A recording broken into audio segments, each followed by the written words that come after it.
It has been a number of years since I began excavating the ruins of Kandar with a group of my colleagues. Now my wife and I have retreated to a small cabin in the solitude of these mountains.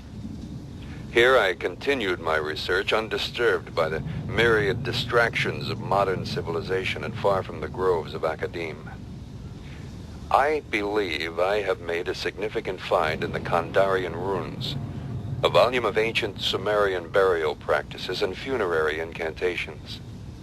It is entitled Naturan de Manto, roughly translated, Book of the Dead.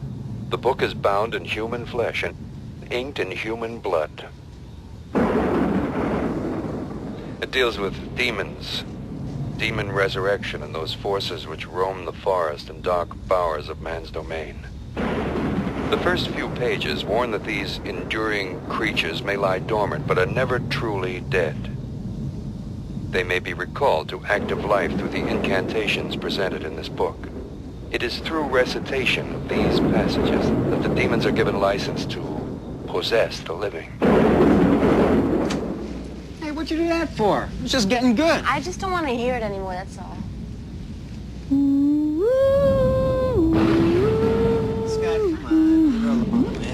Hey, come on, I just want to hear the rest of it. No big deal. Tatra amistrobin hazarta. Tatir mano mansizon hazan sobar. Samanda robza. Darhis hiker dans de rodza. Kanda. Shut it off. Kanda. Shut it off. Kanda. Shut it off!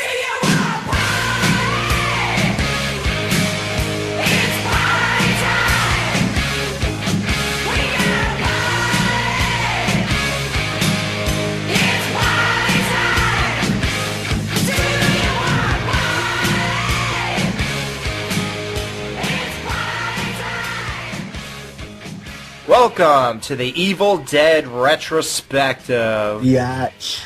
This is another bone-crushing retrospective, one after another. We just don't stop with these. A boner crunching. Boners. It's fun. It's fun to do retrospectives. Explore these movies. Let's get into these. Let's dive into these things. Yeah, let's dig down really deep and under all the layers and... Cannonball! Yeah, just don't jump into the that pit in Army of Darkness. Oh. Well, there's a lot of things to say about Evil Dead. I mean, these movies are fucking horrible, dude. Like, this is like the worst group... I'm sorry, I just want to make everyone's, like, heart drop who's listening. Okay, no. These movies... Yeah, I wasn't sure, man. I was sitting here going, really? Does he mean that, or do you mean, like, technically, or... Yeah, I know. This could be argued, You actually. got me, you know? I was totally kidding. I was just trying to make everyone just get shocked right off the bat. All right. Yeah, so, you know, look, a lot of people love Evil Dead. They love all three. A lot of people like the first two, don't like the third. Man. Some people just like two. Some people jerk off when they watch these movies. Some people. I don't know what people do. What do you want from me? All right, get out of here. We'll struggle at life. We struggle at life, but you know, the Psycho retrospective just ended. Lots of positive feedback. The Bates Motel A&E show just came out right after that. That's really cool. We did watch the first one, but we're gonna hold on to our we're gonna hold the reviews for now. We got the big 1-year show coming up next. I'm sure we'll get into the Bates Motel at that time, and by that time we'll have 2 episodes to talk about. So that'll be cool. We'll be all caught up. Oh, hang on. Sorry, 1 second, guys. Dan, Yes? the leg of your chair is on my cushion. Thank you. Oh, Sorry. Oh, sorry. Continue. Yeah. That wasn't the leg of the chair, though. All right, come on, guys. We're on the air. All right. Now, as you, as everybody knows, we have, you know, I just want to remind people, we have a Facebook. make sure you go to that. It's Facebook, blah, blah, blah, / The Skeleton Crew Show, and we have a group page also, so join that. The reason I'm mentioning that is because we're up to a lot of likes. I think we're up to 340. Yeah, if you ain't there, where the fuck are you at?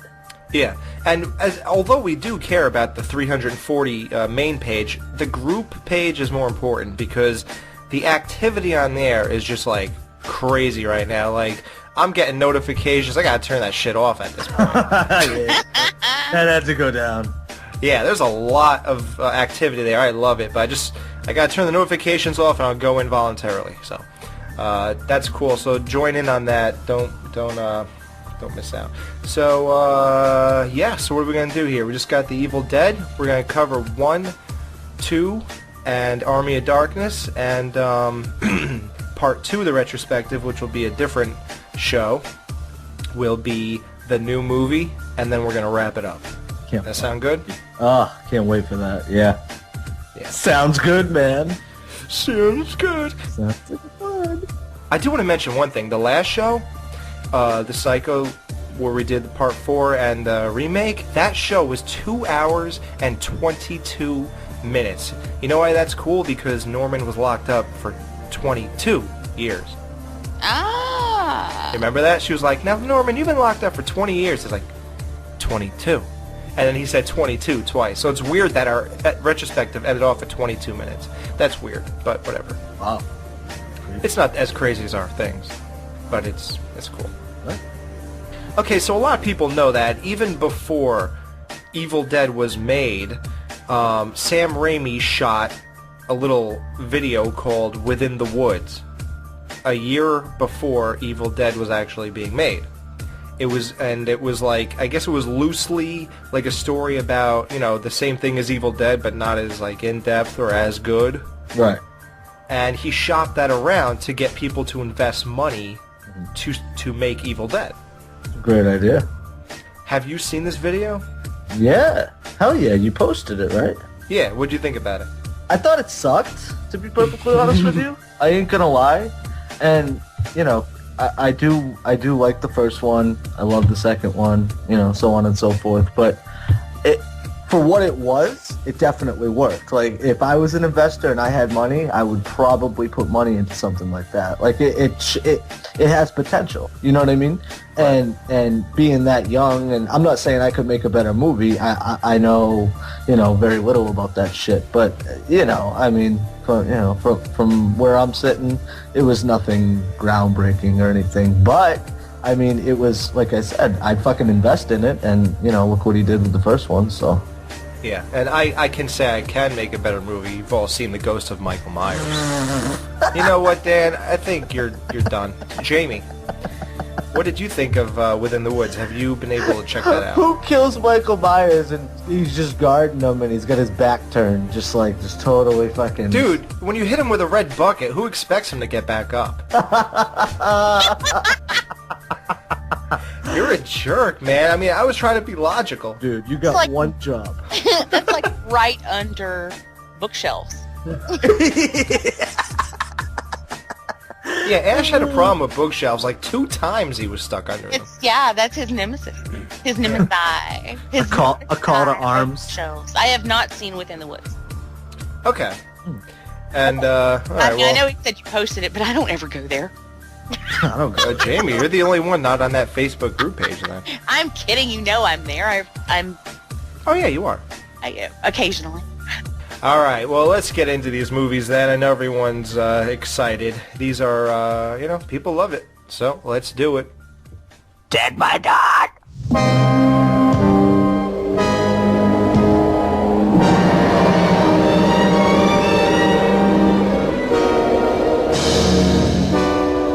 No, it was the woods themselves. They're alive, Ashley.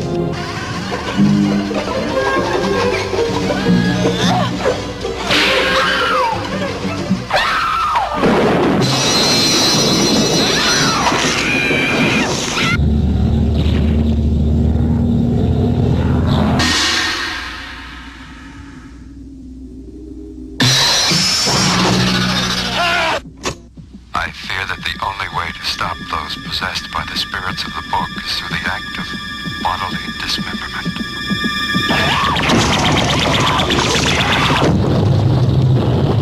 I don't care what happens to her. She's your girlfriend. You take care of her.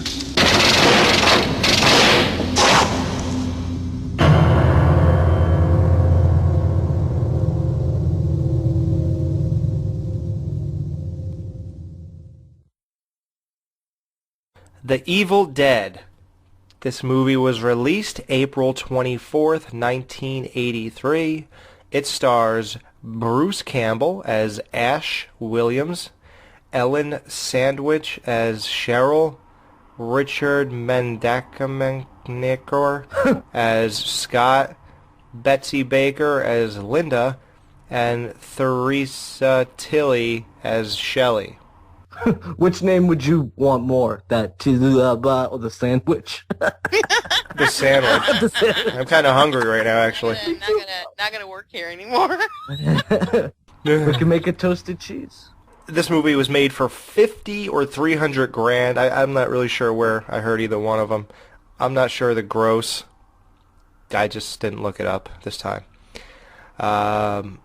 Here's the thing about these movies that I found odd right off the bat. And we'll just talk about the movies in general for a second before we just dive into this one, because there's some things to say. Like, what I found odd about these movies is that you could almost watch all these movies out of order, and it would make a whole lot less of a difference than if you did that with any other franchise. Yeah, right? Yeah. I mean, it really doesn't seem to matter, and I thought that was odd. It's almost kind of like the Texas Chainsaw, dude. It's not like this is a franchise. We talk about it like a franchise, and everybody sees it that way, but it's not like Scream's franchise, like, one would, Jason, Freddy, you know what I'm saying? So, yeah. Now, here's what I'm going to argue, too. Jamie on the last retrospective said, there's two arguments I have with this one. She said that she doesn't think of Psycho as I don't know how she put it, not real franchise or something like that, but whatever. No, I just said it doesn't come to mind when I'm thinking of franchises. I never looked at it that way before. Yeah. Because it only has 4 movies, and you usually think of that with 11 or something like that. Now, here's my argument. Scream is looked at as a franchise. There's it is. 4. You're right. I think it. Right. Evil Dead, 3. Exactly. So again, we cannot find the real reason Psycho doesn't get that. I don't know. I think it's just that people don't talk about it as much. So that's probably why. It just isn't, it's not up there with the big boys. Yeah, and we still can't figure that out. It's amazing, though, why don't people think, say stuff like that? Everybody's about their top 10 lists and shit. It's wow, why not bring up stuff like that? That's thought-provoking shit right there, Well, all right, Evil Dead. One important thing I want everybody to know is if you have the DVD or Blu-ray, I think on Blu-ray you have no choice but to do this, but the DVD, there's 2 versions, full frame and widescreen. You have to watch this movie in full frame. Nice. Because that's how it was shot, and when you watch it on widescreen, all you're doing is getting the top and bottom cut off. So, always watch that in full frame. Oh, okay, I gotcha. Yeah. Now, I guess we can get to the movie. I mean, this movie is the most bizarre thing. Dude, the what the F moments, I could think of 10. If you want to do a whole segment on what the F after we kind of get into it a little bit, I'll do it. But even the starting off, what the F sense does it make at all? I'm watching them drive down that path, and it's just trees and trees and trees, and then this shitty cabin. And I'm thinking, why would you ever want to go there for a weekend or anything? Let's be in the middle of the woods with nothing at all to do in a shit creepy cabin when I could just be home. That's how odd it is. What would be the point? It doesn't even seem like a getaway. Yeah. Well, one, they didn't know it was going to be that shitty. Right. I don't think they thought it was going to be, secluded like that. I don't think they thought it was going to be really fancy or anything, but they didn't quite expect that. And even if they did, like, even if it was like that, it's still getting out away from things, out into the woods. I'd go there. Yeah? Yeah, I'd totally go there. I would just turn their car around and leave. I wouldn't go there without a guy, though. What, Dan? Where are we going? Let's do it. Road. All I know is you better have a really nice magnifying glass necklace for her. How hilarious is that? Because I don't even get it. Like, you know, like if you were to, if a guy was to give me one of those, I would be like, what am I? Am I supposed to search for the real gift with this? Amy, I'll give you a necklace. If we hadn't yet had sex, I might be worried, you know? Yeah. What am I supposed to be looking for? Honey, I was itching the other day. Just check. Do I have any crabs? Mm-hmm. What? But, yeah, budget is severe problems. I mean, look, we could go into all that technical bullshit. Like, we do it sometimes. But, you know, the whole story is that this movie was shot for, like, a week or two and then stopped for 3 months and then another week or two and then stopped for 5 months and then they filmed the rest. Like, that's how bad this budget was. Right? Wow. And the haircuts had to try to maintain some kind of continuity. And, well, I mean, I have noticed that a lot of filmmakers don't seem to take note of that. I've seen several movies where people, like, their haircuts will change, their facial hair will change, you know, and like, I even saw this one movie where a girl she had probably lost a good 50 pounds from the beginning of the movie to the end of the movie. And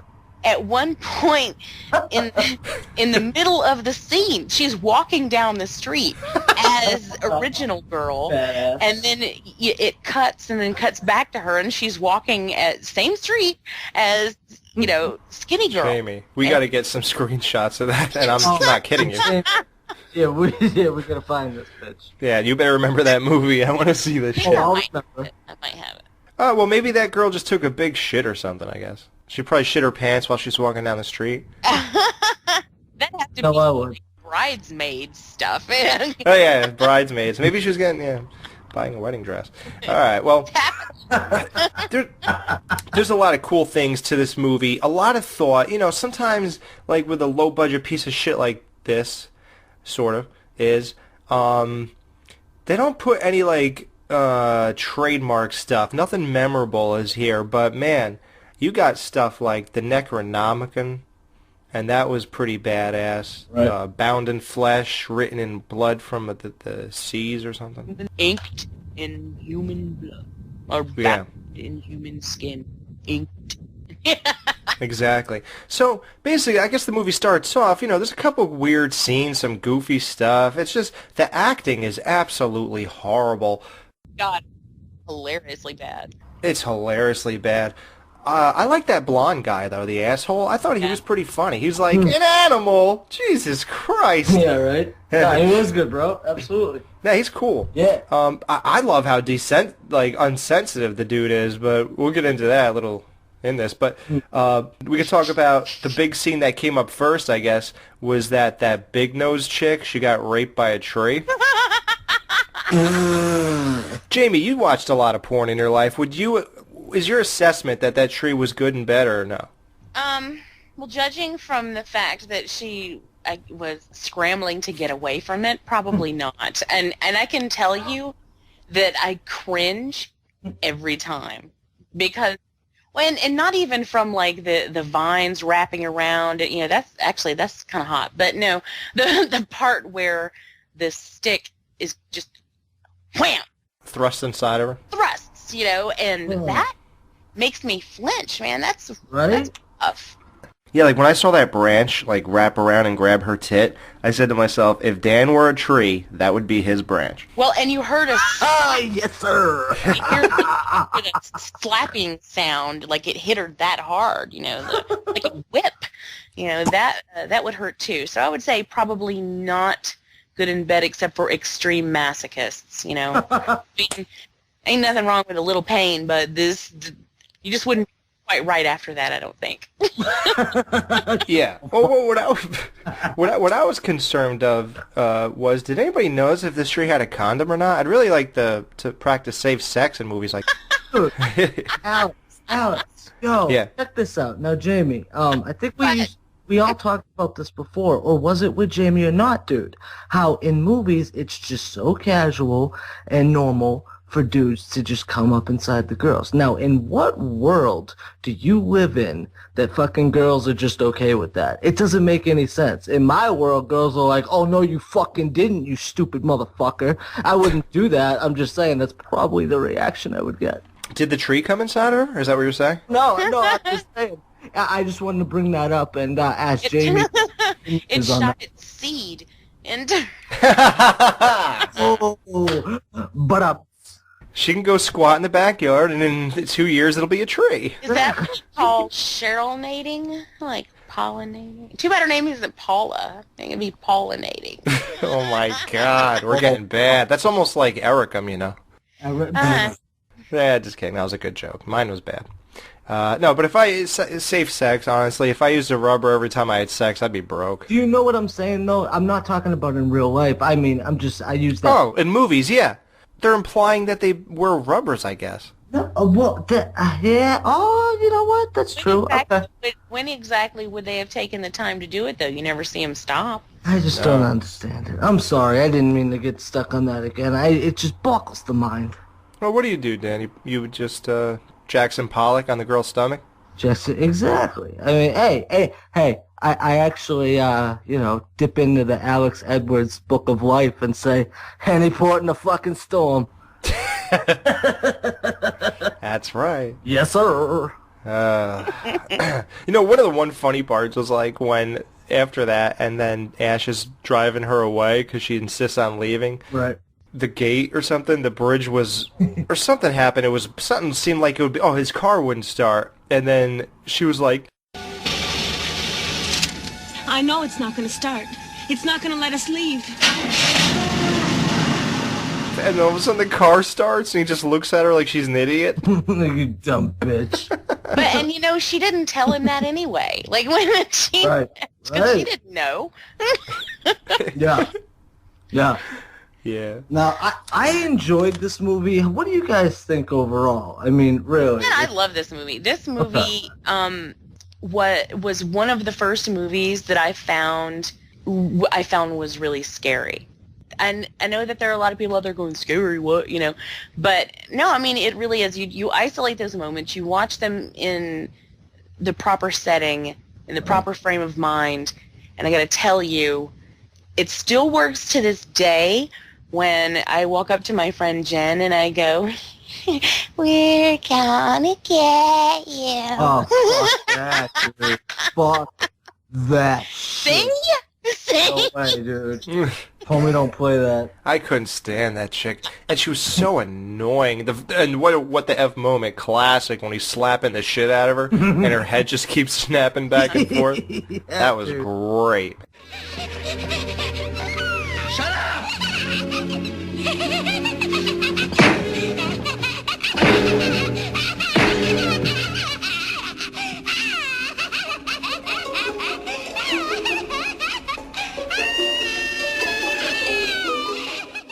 You guys feel like there was a lot of scenes where, now, special effects was a huge part of this movie.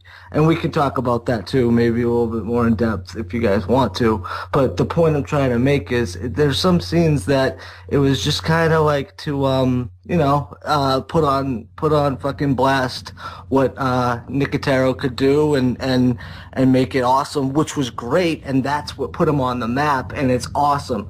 I just felt like there were a couple scenes that dragged on a little too long, and it just kind of needed to showcase that in that given time, and it kind of took me out of it. Did you guys feel like that? There was just certain scenes where the pacing was a little slow. It focused on the monsters just kind of standing up in Ash's face like, rah, rah. You know what I'm saying?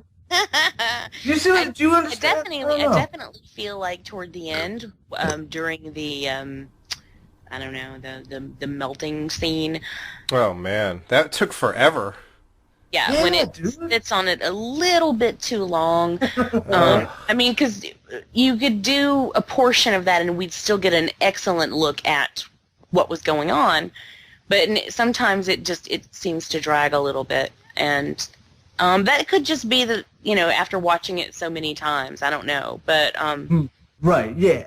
And I'm not saying it's one of those things that takes you out of the movie. It's just one of those things that I've noticed and, figured I'd bring it up for the show, guys. But that decaying scene, that was actually great. It was. Oh, yeah.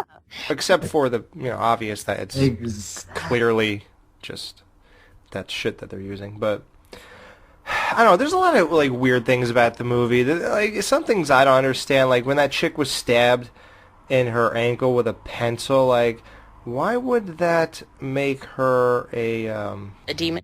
A demon, yeah, why would that make her possessed because a pencil stabbed her? And then you got scenes where Ash was getting bitten and he was not turned into a monster. Yes, exactly. Yep, you got it. Yeah, she got stabbed and all of a sudden. But Dan, tell the truth. What? If your girlfriend turned into one of those, and then you remember how she kind of turned back to normal? Mm-hmm. Could you still bang her if she was one of those things 20 minutes ago? Yeah, I'd do Scary Movie 2 style and just throw it back on her head. Oh, don't fuck it up, don't fuck it up, Yeah. She's like, what happened to her eyes? Look at her eyes! I'm like, look at her eyes, look at the fucking rest of her. Jesus Christ. Dude, you talking about eyes? How can you see her eyes? All that shit. Her eyes are the cutest thing about her at this point. You know you're in trouble then, too. And dude, what the F moments we have to get into? Okay. What's with the lack of urgency for this dude to find out what's wrong with his girlfriend after she's screaming in the other room? He's just he kind of looks at Ash. Ash is sitting there. Then he kind of slowly just walks over. He doesn't run. And Ash doesn't even get off the couch. Right. It was just so weird with stuff like that. Didn't Sam Raimi go, guys, act like this is real? You know what I mean? It was just so weird, those moments. When the bookshelf fell on Ash, what took him so long to get those bookshelves off? Exactly. That's what we always make fun of in my house is him, Right? his nemesis are these balsa wood bookshelves. Yes. Dude. It's the only thing that will bring Ash down. It's yeah. No. Yeah, right? And, dude, what did you guys think about Ash's character? Because he's a lot different from 1 to 2, and then obviously 3. But I was going to say, I thought they were going to say, ask about his moccasins. I thought they were nice. His slippers, his robe. What do you think about his, Yeah. No, his character, man, it's weird watching this movie after watching the next 2, I'll tell you that. Isn't it? Right? I mean, I try... And listen, dude, this movie, honestly, and I hate to jump ahead and give my final review, whatever, I'm just going to put it out there. To me, this is the perfect movie to get shit-faced to. If you come home late, from a party, and you want to throw something fucking fun on, throw on Evil Dead, and it's a great flick.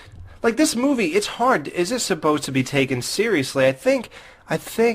what about the parts where the moon was in the background and the moon is almost the same size as it looks like it's going to collide with the earth or some shit. But I've seen that in a lot of movies, man. Remember when Griswold is putting all the Christmas lights on his house, how big the fucking moon is behind him? Yeah. Yep. I'm like, whoa, dude, that thing should be the size of a dime in our view. Right? Yeah. It's the size of a basketball on the freaking screen. But see, here's the thing about what you said. Evil Dead, it doesn't really have overt comedy. I think its humor comes through I don't know. Well, what the F moments? That's always easy with this. And it's weird. Sounds like we're bashing this, but the movie is so outlandish and ridiculous. It's hard to really take anything seriously and talk about it like it's real. God, I mean, there are little things too. In the very beginning, the very opening scene when they're driving through the mountains, and they pass this guy, that goofy guy on the side of the road who waves. The window is up.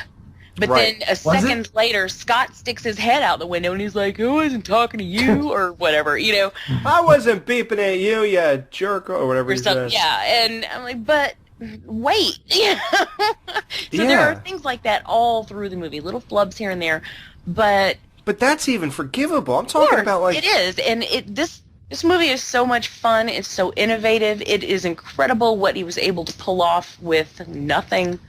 Yeah. No. Oh yeah. I really do feel like this movie is scary. I think it does its job. If you got to watch it right. Yes. Do what I tell you.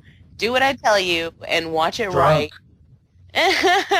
Dude, it scared the living shit out of me when I was in high school, dude. The first time I saw it, I thought it was fucking awesome. And then my buddy told me, you know there's a fucking badass sequel, and we got into that too. But, dude, this was fucking everything. And, yo, Jamie, to add on to your point, I got so fucked up one night, and not just the normal fucked up, no. I was fucking tripping my ball sack on fucking 3 tabs of pyramid acid, and we all got a great fucking idea to watch Evil Dead, and it was great, dude. It was so visually fucking stunning, and it was fucking woo.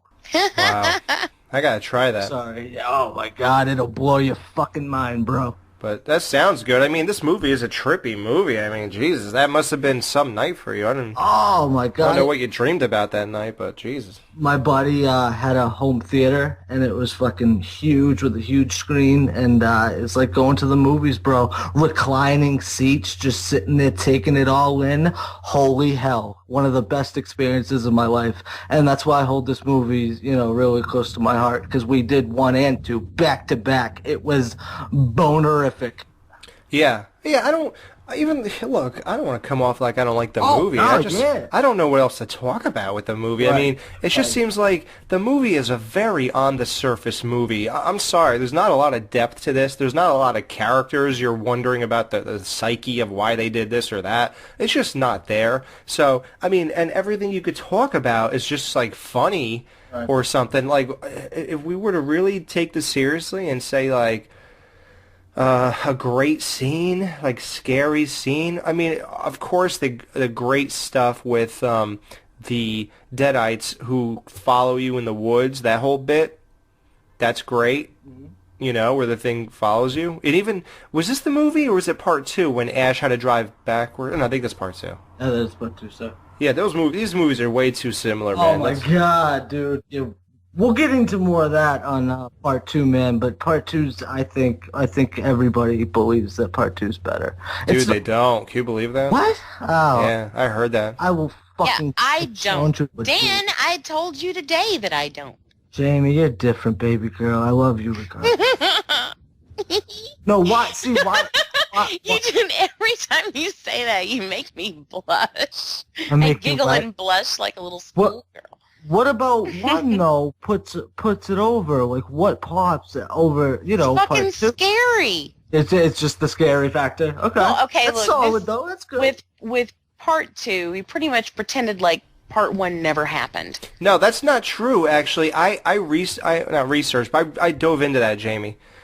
I know technically no, but that's what it feels like, is what I'm saying. When I watch it, it feels like they're trying to completely wipe away the first one, right. And what it is? I don't like it. And I think if Evil Dead had never existed, I would love Evil Dead 2.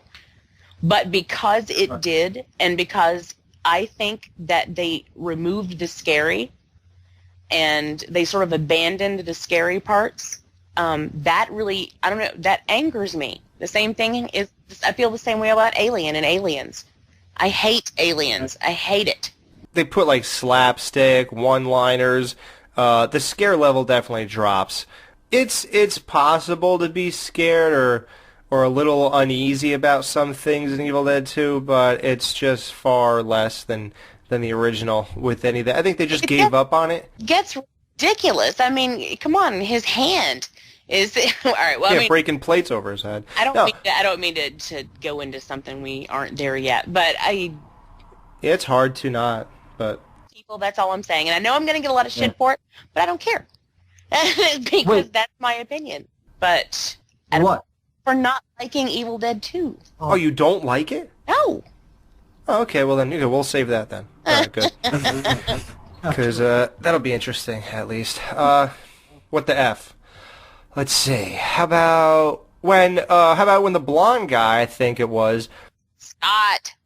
Yeah, so one of the girls die. I forgot who. It dies in what order? Maybe the big nose, I think, or maybe she's in the basement. I can't remember. But he's like, let's go bury her in the woods.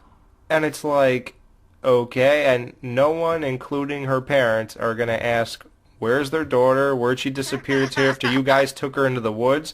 Oh, I thought she went home. She's not home? You know, like, there's just right. It's just bizarre. He wasn't the least bit broken up, by the way, when his girlfriend turned into that. That's another weird thing. Yeah, what the fuck was that all about? He just didn't care. It was in his defense, though, shit was going down at that point in time. Like, it's almost like, yeah, that's the norm, compared to everything else. No, I mean, seriously, Dan? Well, don't make me change my opinion of you. Yeah, really. What do you mean? You wouldn't care because somebody else got their ankle stabbed with a pencil and started acting weird? Like, if a girl you were with for years, possibly? No, dude, I'm saying within the context of the movie, all the other crazy shit, dude, I understand. I just think, like, it just kind of renders it invalid in a sense because this movie's already kind of stupid. It's like, who cares if he cares? Like, they make fucking romantic fucking points and do stupid shit in the second one that makes you think it's really fucking hokey. And this one doesn't hit you over the head by any means. Like you just said, they shy away from it. But at the same time, it's like, dude, you gotta have some sort of fucking romance. So I didn't find any real fucking connection with it. I see what they were going for. And they tried with the whole Ash thing and the magnifying glass. Like, they were trying to establish that this will mean something to these two guys when these chicks, when shit hits the fan. That was there to establish that and to show us that there's a closeness and this does matter. And wasn't Ash even, like, reluctant to kill his girlfriend plenty of times? Like, he had some kind of empathy for what's going on, but this guy just he's a douche, but still, I mean, he just had nothing, man. I don't know, man. Scott, we can't take Linda anywhere with a leg like that. We don't even know if there is any other way back besides the bridge. Well, maybe there's a hiking trail or an old road or some other way around the cliff. I mean, there's got to be another way besides the bridge. Listen to me. Linda cannot walk with a leg like that. She can't even stand up. Well, then we'll leave her here. Until we can send somebody back. What, are you crazy? Look, I'm getting out. I don't care what happens to her. She's your girlfriend. You take care of her. I'm getting the hell out of here right now. The point I was really trying to make in the last comment I just made, dude, was like, it's just kind of stupid. Like, the whole movie, it's just, it starts off serious, and there's serious tonally, points throughout the whole movie, and it tries to go back, and there's certain scenes, like you just said, Alex, but I feel like it just doesn't... It doesn't achieve it on that level. It achieves it on a crazy batshit, weird movie way, and it's cool, and it's not that far out of the box, and they got fucking awesome camera angles, and the music, and the fucking, all the weird shit, and it's just a fun movie, but as far as, like, those romantic points and stuff like that, nah, man. And Raimi can obviously do it, motherfucker did the upside down kiss. He can rock it, you know what I'm saying? And I just want to point out that tree branch was in the box also. It was. So let's get to, like, the Bitites, or I keep saying that, the Deadites. Like, how about when was that Ash's girlfriend when she's like with that annoying laughing and stuff? Oh, did you not want to kill her, man? Oh, dude, wait, she was the one sitting in the chair, right? No, on the floor, I thought. On the floor, yes. Oh my God, bro, are you kidding me? Yeah, dude, they went so far with that too. That her and the chick with the and I think she's Big Nose. Yeah, they just went on for so long. It's like, all right, and like I said, half of the dude, they just like sat there and taunted him. And I get it. It's like they're trying to strike fear. Okay, great, but they pose almost no threat. They're just there now. Right. Annoying people. Like, they were probably annoying before they turned into deadites. But at the same time, dude, look at the scene, and from front to back, dude, from beginning to end, dude, the chick in the basement, dude, underneath the boards there, that's scary because she's chained. They locked her down there, and she's sketchy, and she's posing. That's scary. That's classic. See what I'm saying? But she can't get to him. See what I mean? So with all these other fucking monsters that are just standing there like, it's like, what the fuck are you doing, motherfucker? Come at me, bro. Isn't that weird, the dynamic they gave each one? One of them is just sitting in the doorway, acting like an asswipe, and the other one's, like, chained and can't get to them, yet you're supposed to be afraid of the one down there. Why is she any different than the jerk-off who's just sitting there laughing? Like, if you can't do nothing to me when you're out of that basement, why would I really necessarily be afraid of the chick in the basement? I mean, honestly, she's saying, join us, join us. I mean, you can't help but feel a little accepted, you know? I mean, I would say, well, she wants me to be a part of this. I mean, it can't be half bad. Hey, fuck it. And how about, okay, some bad kills, too. I remember about the two girls. Didn't both girls, like, either they got stabbed in the back with, like, a reach-around stab into their backs? Like, both of them? Yeah, right? You couldn't think of any other method to kill these two? A little different from each other, even? Yeah, Jesus, it's the same movie, guys. Yeah, man. You're right, dude. Come on. I think I'm right. I mean, if I'm... Yeah, that did happen, right? Well, dude, I just look at these, it's like, you did it better in 2, and I know what you're saying if you don't like it, Jamie, but I just, like I said, man, it's just too slow and just kind of weird. 2, it's fucking perfectly weird. It's shit gets batshit crazy. Motherfucker's got a chainsaw in his hand. Yes, they took it there. They took it to the next level. With this, it was just like, oh shit, that's a little batshit crazy. Why the fuck are these motherfuckers talking to him like that? Why don't they just kill him? What are they doing? What are they doing with him? Well, swallow your soul, like... Well, swallow his soul, then. According to them, though, dude, he woke him up. Like, obviously, we all know that he read or whoever read the text, and it's like, that's how they were summoned. But when, in that conversation, she said something to the extent of, like, you know, why the fuck did you wake us up, you know? Like, you're gonna pay for this. Like, they didn't want to be bothered, it seemed. You see what I'm saying? So... well, there were some badass scenes, like when things were going nuts and... He shot the girl in her cheek with the gun. That was awesome. That was really good. The thumb to the eyes, that kill. Like I said, yeah, like when they attacked Ash, how come he didn't become a deadite, you know? But a pencil makes you become one? I just think that's kind of weird. I mean, look, I'm not bashing this, but it's just, it leaves you with nothing but bizarre questions. Yeah. People are in love with this movie. I mean... I am. Evil Dead, man. I remember when I first was told about this guy, I met him when I was like 20, and he was like, oh, you're into horror? Do you like Evil Dead, man? And I'm like, what's that? And he's like, you don't know Evil Dead movies? I'm like, no, man. I sort of just started getting into the more modernized ones. You know, I was still up Freddy's ass and Jason's ass the whole time. Well, that's how you start, yeah. Michael's ass, actually, not Freddy. Baby steps. Yeah, baby steps. And I did all the classic stuff, but then I never got into like all these kind of subgenres. And I remember I watched Evil Dead. I thought it was good. Then I saw part 2, and I was like, this is great. Oh. Then I saw part 3, and at that time I said, wow, what a great ending. Mm-hmm. I really said that. I know that might not be how I feel today. Oh, okay. Yeah, we'll get into it. Yeah. But I thought that. I thought this was a great franchise. Evil Dead, I'll admit, when I watched it for the retrospective, it was probably one of my best watches. I was really into it. It was effective. There were scary parts. The funny parts played funny to me, or maybe they weren't supposed to be. I really don't know. It worked. I think the thing that impressed me the most is the choices they made, like where they were willing to put the effort. You know, it's all those little things, as they say.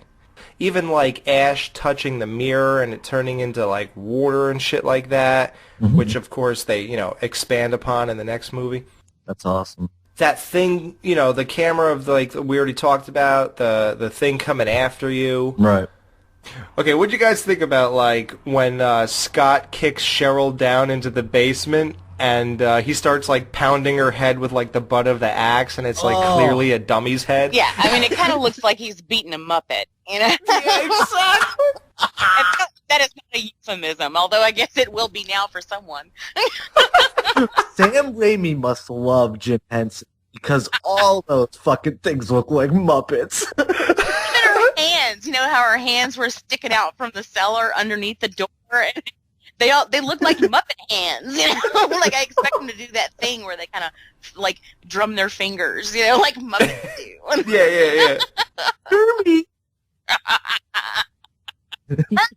Burn, demon burning.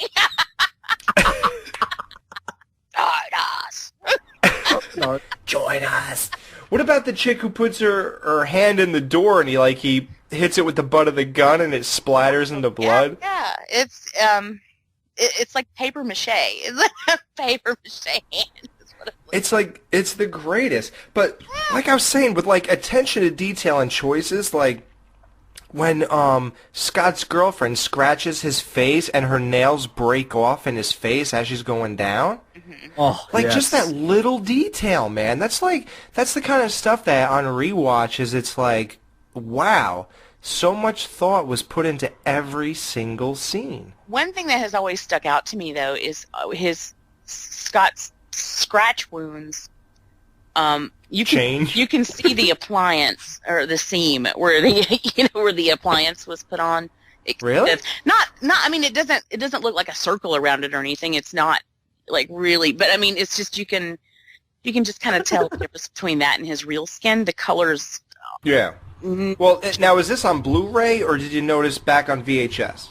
That has, as long as I can remember, it has always bothered me, but it's at least been since DVD. At least DVD. Yeah. Guys, I just watched again when he hit her with the butt of the axe with the dummy. Oh, dude, that's one of the funniest fucking things ever. That is classic, it's man. It's clearly like one of those fucking bobblehead dummy things. Like, wow. Yeah, it is not Cheryl anymore. Oh man. You've got that whole scene out in the woods, you know, with the railroad tie that's made of balsa wood, and then what's her name? Whose hair magically changes texture and color when she becomes a dummy. Yeah. And exactly. Whoa, that's not her. Who's that? It's so funny with that stuff. I never got the progression though of like the possession, because you know how like some of them were kind of possessed. The progression of the motherfucking possession. Yeah. Yeah, Dan, we talked about that, like how the one chick in the basement is out to kill and the other one's just kind of hanging out laughing. Right. The other thing that like really eludes me is how these people become possessed. Like, I don't even know. Because the one chick, she gets stabbed in the ankle with a pencil, and we talked about that. She becomes possessed, and the one dude goes out in the woods. He just comes back possessed. The other one gets raped. So I could see how that would happen. In part 2, though, it even gets more disturbing. I think like when the mother of that yuppie chick, when she gets out of the cellar, she pushes the blonde hair guy into the wall, and the picture frame lands on his head, and then suddenly he's a demon. Like, just touching his face and pushing him against the wall makes him, I don't get it. Sam Raimi loves that shit too. And Drag Me to Hell, first of all, the fucking people look exactly like the Evil Dead, the Deadites, or whatever you want to call them. And then that's how, remember the guy touched the goat or something? It was all like touching, and so there must be something to that. It's just contact? These demons are, they're airborne, free-flowing, whatever the fuck you call it, I don't know. But their spirits are flying around or whatever. Well, I would imagine that nothing has to happen. I think they just have to have. Well, how come everybody doesn't get possessed then? Well, I don't know. Maybe it's a will thing. Maybe it's if you're like a weak person. Maybe Cheryl was in a weak person, and then right. Yeah, Linda was unconscious.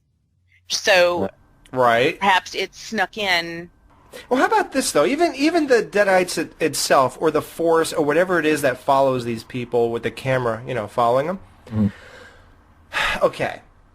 They were awoken by the guy playing the tape. Can cantations be done on tape? Like, do you have to, like verbally, like, a human being has to recite them, or I guess tapes can do it? I don't know. Whatever. I would suppose that would work. Just playing it would being work? recorded? Yeah. I mean, I don't know. It's not that much of a stretch for any more than it is, that it happens at all. Exactly. Yeah. Okay, but how about this? Here's a couple questions, and as I was watching Army of Darkness, this occurred to me when Ash was getting chased into the windmill.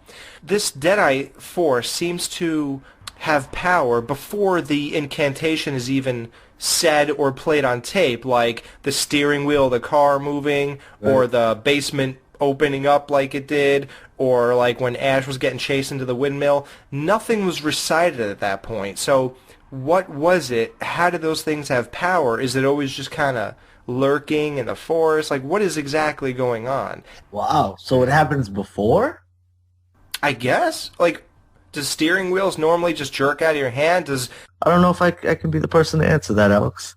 Well, the mom was locked in the basement in part 2. Right. Now, obviously, that's a Deadite who's still active and just kind of locked down there, but does the entire Force itself, who makes people into these things, is that always alive?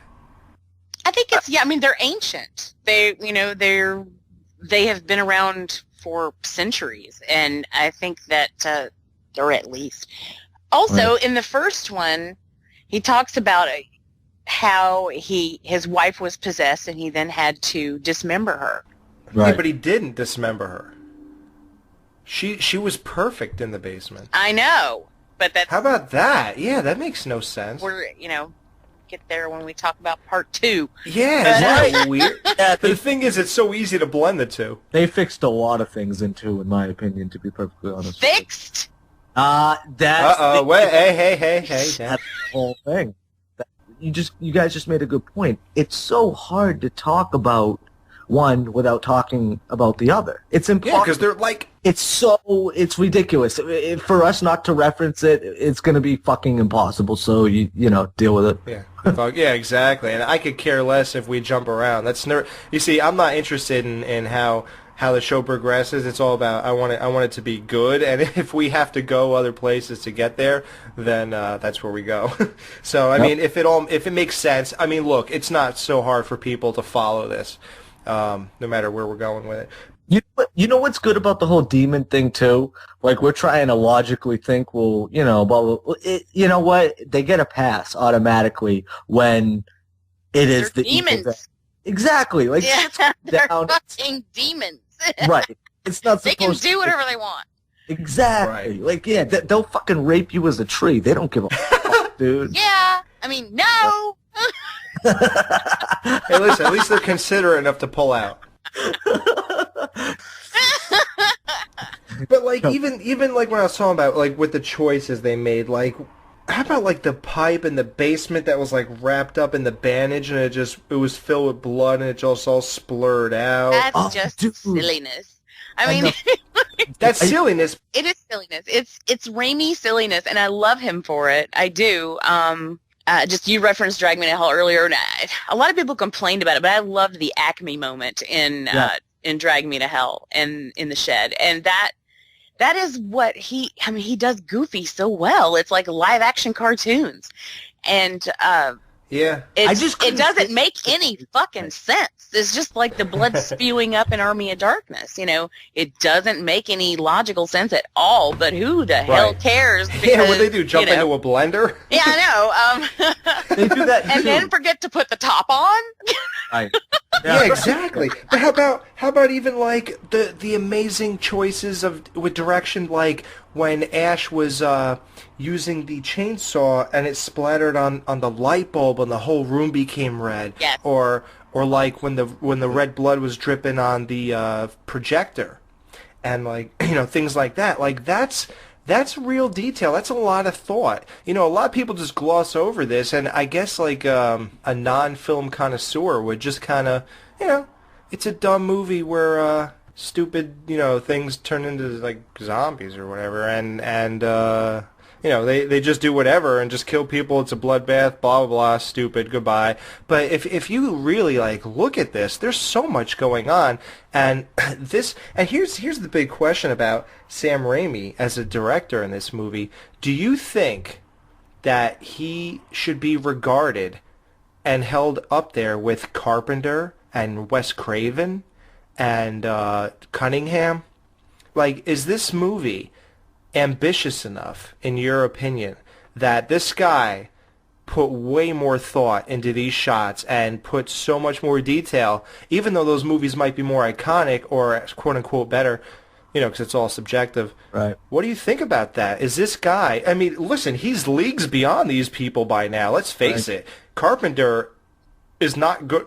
I mean, I don't know if he is, but he's not. I don't think he's good enough to do Oz or the Spider-Mans, and I don't think Cunningham surely is not. He should still be doing soccer movies, I think. Like he was... You're such an asshole. And Wes Craven, let's face it, that last movie, what's it called? My Soul to Take. My Soul to Take. Yeah, come on. Jamie, please tell me you don't like that movie. You know, we should talk about that movie at some point because it requires more than a simple yes or no from me. So okay. There. Okay. So is he regarded? Should he be held up there? Well, yeah, and Evil Dead is iconic. It's right up there. I mean, do you think Evil Dead meets Halloween, Friday 13th, and Nightmare on Elm Street? You mean as far as I don't know, being revered as much? I'd say yes. Yeah, it depends. You guys are youngins. You don't know anything. I'm kidding. Well, it also depends on what you're talking about too. Because if you're talking about like the greatest, you know, horror movies of all time and stuff like that, I mean, I personally would pick. This would definitely be on my list. I don't know where it would rank. You know, you think of the big four or whatever, but this is. I would say probably in the top 10. I mean, you know, top 10 horror movies ever. But you got to remember all those classic movies. Well, that's just my list though. Oh, your top 10, okay. Well, we talked about Rosemary's Baby, like we said, you know, the other time, and I've never seen it, but to me, this is more important than Rosemary's Baby, and Rosemary's Baby is revered. It's probably a better movie, so I'm just saying. I remember that being great till the end. You make me hurt, man. I don't want to hurt you, Jamie. Yeah, it's Evil Dead is, yes, it is revered. It is. But it's fun though. It's one of those movies where it was one of the first ones. Of course it's fun. It's one of the original ones though, as opposed to like, was Dead Alive before this? I think it was, right? But stuff like that. I don't know. I don't know. Whatever. But I think this one nailed it, and it was what's that? This was first? Okay. Yeah, this was old, Dan. This is right after Halloween. I was 2 years old when this movie came out, or 1 year or something. See, that's what I'm saying. Jamie was like 27, but the thing is, I was thinking that right. Yeah, Jamie. I think Jamie got hit with 2 age jokes and 2 retrospectives in a row. Whatever. Man, that's okay. I said you guys were youngins, so I just. Yeah, look, you're using our age against us. Yeah. And believe me, I don't feel very young at this point. Yeah, so. Yeah, no, I just wanted to mention too. Did you guys notice? There was a point in time where Ash was clearly a bitch. And he was scared, and I see. This is what I didn't get, and I found this. Not. It's like, oh my god, like I noticed this, but I didn't buy that. All of a sudden, like not even 10 minutes later, dude. It's really like right after that. He's cowering, being a bitch. The other guy's like, come on, you know, fucking. Yeah, do he was something. like standing stiff up against the window. Remember? Yeah, he was like. He was like hit her or hit him or whatever it was. And, yeah, right. And he wouldn't. Yeah, okay, that's exactly right, Dan. He said hit her. He wouldn't hit her, so Scott took it, and then he started chopping his own girlfriend up. And as he did that, Ash was like stiff up against the window, just staring, like couldn't. He was in shock. So what is the progression from there? it's very shortly after, all of a sudden, he's a badass and he's the hero and he's taking the lead. But they use that theme a lot, though, with, these are your loved ones, don't kill them. They use that over and over. Well, yeah, it's a great theme. It is. Oh, I'm not saying it hurts it, but think about it. The father with the mother, a situation like that. And then in the second one, too. Well, both of them, really. Well, that was the second one. Right, exactly. Yeah. But, well, no, they do it in both of them, though. They do it a couple times with different characters. And yeah, man, I think it's a smart film, too, for what it is, for like a possession film, and like you said, it's got so many good shots, dude. It's definitely like I hate using this like it's an artsy fucking flick, but it is. Dude, Raimi almost is artsy. Look, dude, even think about like I said, I keep saying the little things. How about when he has like when Ash is in the basement and stuff, and after that pipe burst and stuff like that, you see a case of Band-Aids floating in a puddle of blood. Just little things like that. Right. That poster of The Hills Have Eyes, there's just so many little choices. Call to Arms. I love that one. Yeah. Oh, no, it's Farewell to Arms. I'm sorry. Is it? Yeah, I'm sorry. Yeah. Why do you think Linda doesn't attack, right away? She eventually attacks Ash, but why? Why are you torturing me? Because they would torture him. I think they were playing with him. Right. They know that he cares, that he loved her. He gave her the awesome magnifying glass, so that's obvious. Yes. Yeah. Can you find my penis, please? So, somewhere. I think that they know that, and they're just fucking with him. It's next to that hair. Because they're motherfucking demons. Yeah, right? Yeah, that could, and you know what else? The other reason is that she probably didn't attack him right away because, listen, let's face it, where is he going to go? Right. The bridge is out.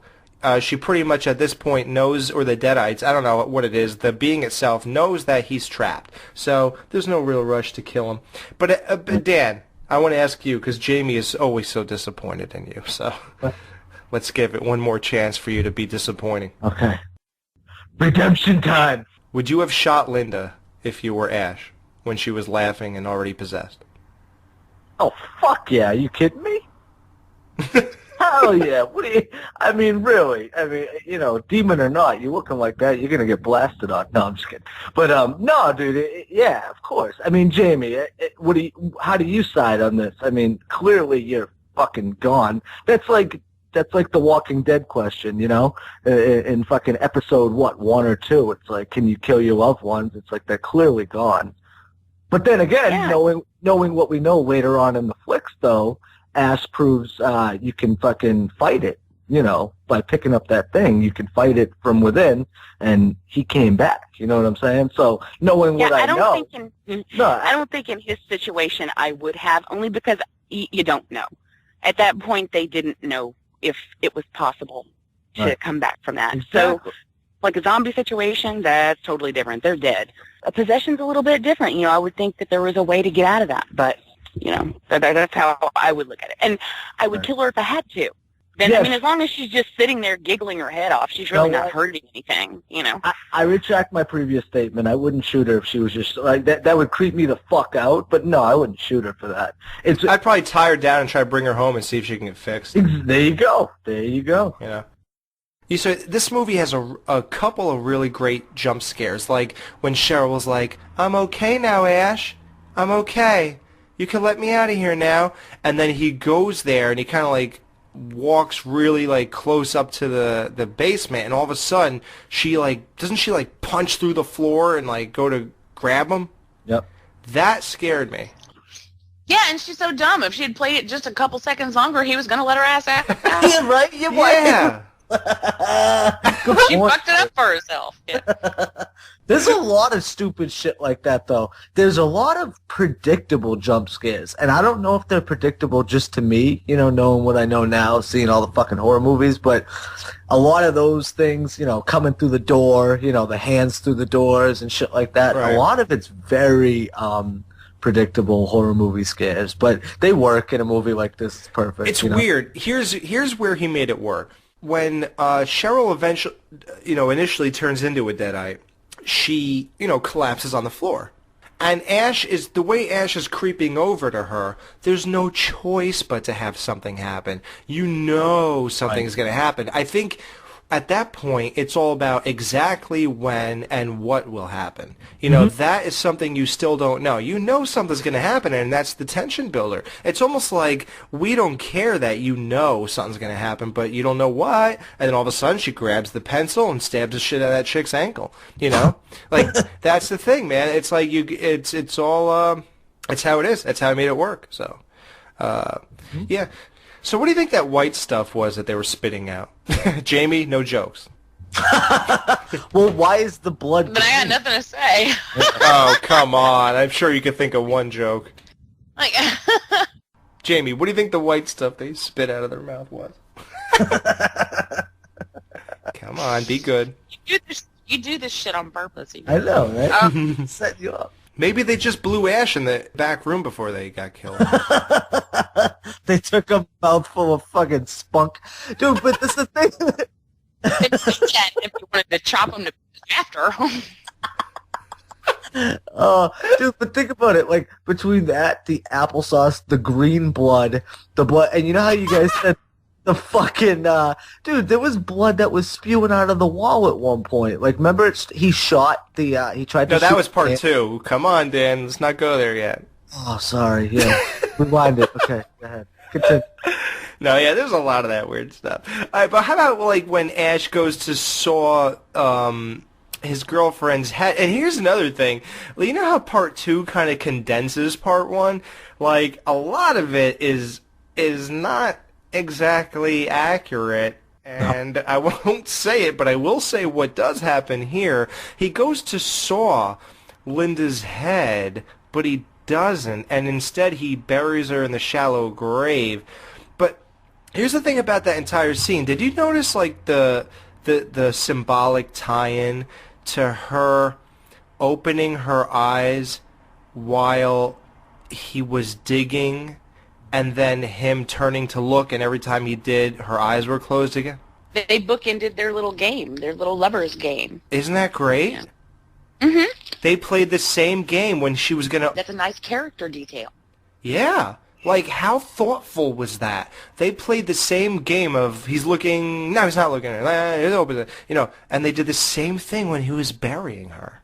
The creepier version. But that's like a lot of... Dude, I love that. Like, when you start looking into this movie and you start seeing things like that, man, it's almost like this movie becomes close to you in a way. It's like this is great. Like, this is really... I'm connecting here. You know what I mean? And you're really starting to get what's happening. It's so simple, too, man. Just in a cabin and, you know, a little further out, you know, at some points. But... it's mainly in one cabin, dude. I mean, yeah, you know, I just love that shit, though. It's just in one place, and so much shit's going down, and it's like, you know the set pieces by the end of the movie. Like, you know exactly where the fuck they are. You're so comfortable with the surroundings and all that. And you know it. Yeah, you feel like you're there because you're there so long. Like, how about, like, the look of it? Like, it's so weather-beaten and so, like... raw. It's perfect. Perfect, man. Yep. And the way they tie things, like even the jump scare when he's burying her, he goes to grab that magnifying glass, and then her hand grabs him. That was another predictable thing, though. Like, did you not see that coming? Or no, I guess I didn't. Maybe, yeah. I'm an idiot, though, so you have to take that into account. But look, it was followed by the hilarious scene where he's, like, bashing her head in with the 2x4. Oh, man, dude, that's one of my favorites, to be perfectly honest with you. Yeah, you're right, though. What is all that shit that comes out of these people? It's like black tar, blood, white shit, oatmeal. It's everything. It's everything under the fucking sun. It's almost like anything a prop department could come up with that costs $1.68. You know what I mean? And why is some of the blood blue? I don't get it. Like the demon's blood, it's fucking blue. I don't get it. I don't know. It's just weird. Yeah. Well, you know, Jamie. I remember when Jamie said that she thought it was hot that I printed out the picture that Norman Bates moves when he looks through the peephole, and I put it on my wall like him. Jamie, Yeah. what would you think if, like, a company decided to make magnifying glass necklaces and your I boyfriend... would want one. You would want one. I would want one. As stupid as it is, and people would go, what the fuck is on your neck? You would still want one. Yeah, anyone that I would hang out with would know what it was. Exactly. Yep. Yeah. And if they didn't, then Fuck them. I'd either school them or fuck them. No, I wouldn't fuck Oh, them. you'll fuck them. Then I'm going to make believe I don't know what it is. But well, I might. I don't know. I guess it depends on who it was. Burning the Necronomicon kills these things? Yes. I don't think that's cool, man. No? Why? I think that's kind of a bad ending. But it doesn't kill them, though. Well, they decayed. I mean, their skulls fell apart. They turned into oatmeal. That was the whole stop motion thing, dude. And what about the garden hose shooting out of the chick's cheek? Yeah, right. Who shoot? Who was that? Who he shot in the face? Was that Cheryl or the Scott's girlfriend? He shot in the face. I think it was Scott's girlfriend. He shot her in the face. I think. Scott wasn't offended. I don't think. He didn't care. Yeah, I don't think he cared too much at that point. So yeah, the ending. Cheryl was the one who's isn't she the one who's got her who he burnt her pretty flesh. Yeah. Yep. Yeah. See, Evil Dead, I gotta tell you, man, Evil Dead movies, I don't kill these movies. I don't know about you two guys, but No. I probably saw part 1 7 times is pushing it. Part 2, 5 or 6. Part 3, 5 in my entire life. Mm-hmm. What about you guys? How many times would you say you ran through these? Oh, dude, number 1, like a handful, not even. Like you can count them on my left hand. But What about your right hand? Would you have 6 fingers on your right hand? I don't know. It's 5, something like. You still have 5 fingers? Okay. I'm not good at math, Alex. But Well, you specified the left hand, so I figured you have more fingers on your right hand. That's because its right hand is busy. You can't count those fingers. exactly. But see, now I forgot my point. So Oh, I'm sorry, dude. You see, all you said was how many times you watched it. Oh, so number 2 is my number 1 drunken horror flick. Like, that's the one I love to get blasted to. And that's why I love that. You know, I don't do it too often, but when I'm shit-faced, come home from a fucking party, dude, throw on Evil Dead 2. So number 1, not too many. Number 2, fucking definitely a good amount, fucking over 10. Okay. And Army of Darkness, fuck, 3 times. Oh, no. You're foreshadowing. Jamie, we're going to ignore you on this. Now let's go to... No, I was kidding. How many times have you seen Okay. I love shows. The first one, I would say 20 to 25 times. it? Really? Yeah. The Okay. second one, 4. Guys, we can see ratings foreshadowing. Exactly. The Wow. third one, more than 4, but less than 20. I'd say probably like 10 times. Did you just more than 4, less than 20? That's a big gap. Well, I mean, you know, no one has ever said that to me before. Is my cup on my left hand? Yeah, I mean, you asshole. Oh my god. Well, how about this, though? The girlfriend stuff in part 2 is inconsistent with 1. In part 2, that thing comes through the door, which is the end of part 1, and then after that he saws her. So the demon thing could not have hit him before he saw her, because in part 1 he saw her before the end of the movie, which the demon comes through the door. Right. Actually, not sawed her, chopped her head off. So There are a lot of inconsistencies between the first one and the second. Yeah. okay, well, we'll leave it at that. There's a lot of inconsistencies, and then when we embark in part 2, like, truly, we're going to talk about how a lot of people think this is basically a remake of part 1, and we will clear that up. Kind of. Once and forever. No, dude. Hey, man, I do my homework. I believe in this show. Can I copy off your paper? I didn't study. That's a good one. All right. Well, I do want to mention the sound because we haven't really talked about that. Oh, yeah. All of it isn't great. I mean, the quality isn't completely fantastic all the way through, but there are some really nice touches, like when he's hooking Linda up to the, the Yeah. click, click, click. You know what I'm talking about? When Yep. he's hooking her up to the workbench. Yep. I love the, like, when he pulls on the hook, it's like, and then, Oh. and then, I can't do that, but you know what I mean. Yeah. Yeah. Anyway, I think that particular moment, the sound is extra impactful. What about all the eerie sounds, too? I think they nail it as far as that shit goes. Yeah, that shit's I mean, creepy as fuck. Really, he did really well with ambient sounds and, Yep. it definitely, there's a lot of care put into that, like in everything else. I mean, anyone who's going to make a stop motion anything Right. is obviously going to put a lot of care into it because that shit is fucking hard. It is. It takes time, yeah. Yeah. So, yeah, that's it. That's good. Good stuff. All right. And I just want to say I did. I'm so into Evil Dead that I bought the 2 PlayStation 2 video games also, and I know Jamie did too. Yes, Yeah. sir. Yeah, A Fistful of Boomstick, and I think it's called Regeneration or something. I played that, dude. How's the Fistful of Boomstick? That's fun, right? That's a good It's game. long. I beat it. Yeah. Oh, of course you did. You're a champion. It took a long time. I wouldn't necessarily say. I mean, I had good times with it. Yeah. Wait, is that the first one or the second one? The first one. That's the first one. Okay, I did not finish the first one. Oh, wait a minute. It takes a long ass time. No, I did not finish the first one because I got frustrated because you ran out of fucking gas all the time. And but the second one I did finish. Did you? Yes. That's the one I didn't finish. That's tight. But yeah, Evil Dead, man.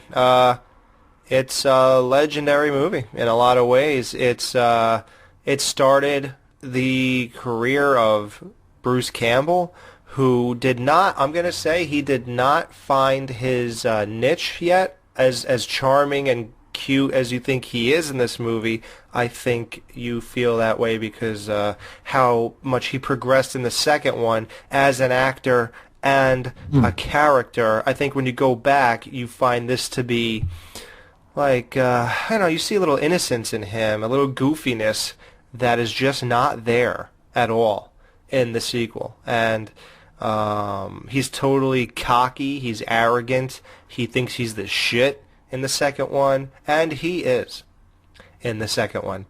He plays up that thing, but it's just not in the first one. Very strange. Yep. Yeah, I mean, I don't know what else there is to really say about it. I mean, what are we going to do, walk through the whole movie? You guys saw the movie. I saw the movie, Alex. Yeah. It is what it is, bro. I want to get into the sequel, and which is rare, and we can talk about that too. But as far as the original Jump Off, dude, it's a great movie. I think it's overrated. Overrated? Yeah. Oh, I give this a 7.5. Okay. Jamie? This one, I'm going to give it an 8. Okay. That's solid. How about you, Alex? I'm gonna I'm going the middle and give it a 7.75. 0.2 millimeters. That's our little Evil Dead for your ass. Yep, and like we always say, we might have nitpicked, but we need something to talk about. So. Yeah, what are you gonna do? You know? Yeah, just tell you about what happened through the movie and end it. Go step by step. Exactly. In this Go watch scene, it. when the camera panned, actually, we gotta fucking talk about that a little bit. Those camera fucking POV angles, man. Wow. I'm glad you said that. How about the idea that we don't know what's following him, and Right. is that more scary than finding out at the end of part 2, which we did? So we'll get into that when we did see what was following him, and then I want to get into one last thing. When this thing did follow him at the very end scene, he was attacked, but what happened? You don't even know. So a sequel is, I think, necessary at that point, because, like, well, what happened to him at the end? In the beginning of part 2, it actually shows you. Yes, which is awesome. That's awesome. Exactly. So we'll get there. We will be right back. Woo-ha, woo-ha.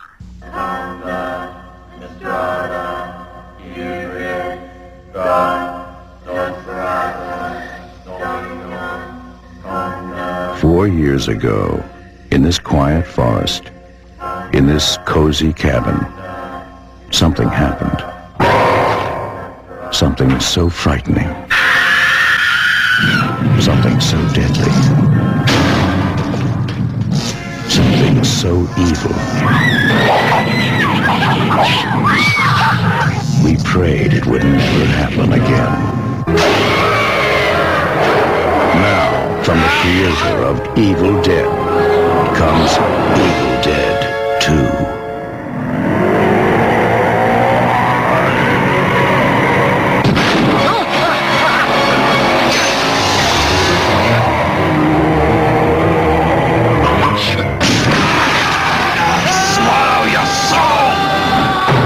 Evil Dead 2, Dead by Dawn. Evil Dead 2. This was released on March 13th, 1987. The budget was an estimated $3.5 million, and it grossed almost $6 million. Million, bajillion, gazillion. Obviously, the budget was a hell of a lot more than Part 1, which was about, like, what? I think it ended off around $300-something thousand. $17. It looks... No, sorry, that was Colin. Colin was made for... It really was. A jawbreaker or a pack of envelopes. This movie stars Bruce Campbell yet again as Ashley Ash Williams, Sarah Berry... yeah, Sarah Berry as Annie Kenobi, Dan Hicks as Jake, Cassie DePavia as Bobby Joe. I don't like that casting either. I mean, it sort of fits, but I think someone else would have been better. And Ted Raimi as the possessed Henrietta. Oh, okay, the mom. Yes. Yeah, the wife of the dude. Denise Bixler is Linda, which is the replacement girlfriend. I've had a couple replacement girlfriends, let me tell you. Okay, before we go in, we will start off with if this is a remake or not, but all right, guys, hey, real quick though, we gotta change the fucking rating system we got. This shit ain't working. This is too confusing. We got too many fucking points. Too many numbers? Yeah, man. Like, we gotta condense it. I told you. I never liked that stuff. And you know, yeah, but I don't like grading. I don't like grading though. It's pretentious. Well, let's just do like what about Netflix? Like, there's only 5 stars. That's a more simplified. Right. Want to do that? Yeah, because that'll cut it right in half. Yeah. Yeah, that's a lot easier. And you know that that's what we use on Devour. 5 stars. Devour. Well, we used the Netflix. We used the Netflix rating. Like, 1 didn't like it. I mean, 1 hated it. 2 didn't like it. Hated it. You know. 3 liked it. Is that what you meant by using Netflix? Because yeah, it works really well. It's simple. Like, 3 liked it, 4 really liked it, and 5 loved it. Right? Yeah. Okay.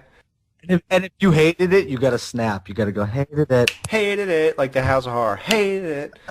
All right. Okay. All right. Evil Dead. Okay, let's redo Evil Dead before we get to Evil Dead 2 then. Fuck it. All right. Evil Dead. Dan. 3 stars liked it, 4 really liked it, 5 loved it. I'm gonna hope you're not going to 2, so I'll just give you those 3. Absolutely not. And we're not fucking around with half stars up in this piece, right? No, we're done with that. Okay, all right, exactly. 3.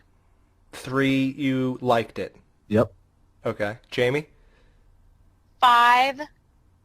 You love it. I love it. I love this movie. She loves that shit. I eat it. And here's what I want to say really quick before I give the rating. Not that everyone's on the edge of their seat, but I am. You are? Excellent. That's what I was always hoping for. Okay. Here's what I want to say about Evil Dead. I really appreciate Evil Dead, and I'm going to tell you why. In the 80s... Oh, actually, no, this was 79. Shit. Really? How about that? Isn't that interesting? In the 80s, it all became about, like, slashers. Right. And things like that. And what I was going to say, but I'm too dumb to realize, that this was not in the thick of the slasher movement. Right. So what I was going to say is that I really appreciate that this is something different and unique instead of a guy running around with a knife and just deciding to kill random people. Right. It's like everyone in the movie is subjected to the same problem, and who will survive? Mm-hmm. You know, like that's so much. It almost seems more interesting to me than a guy. But you see, I hate saying that because I love those other movies. I don't know. But you're right though. This was early, man. It seems like Evil Dead and Evil Dead 2.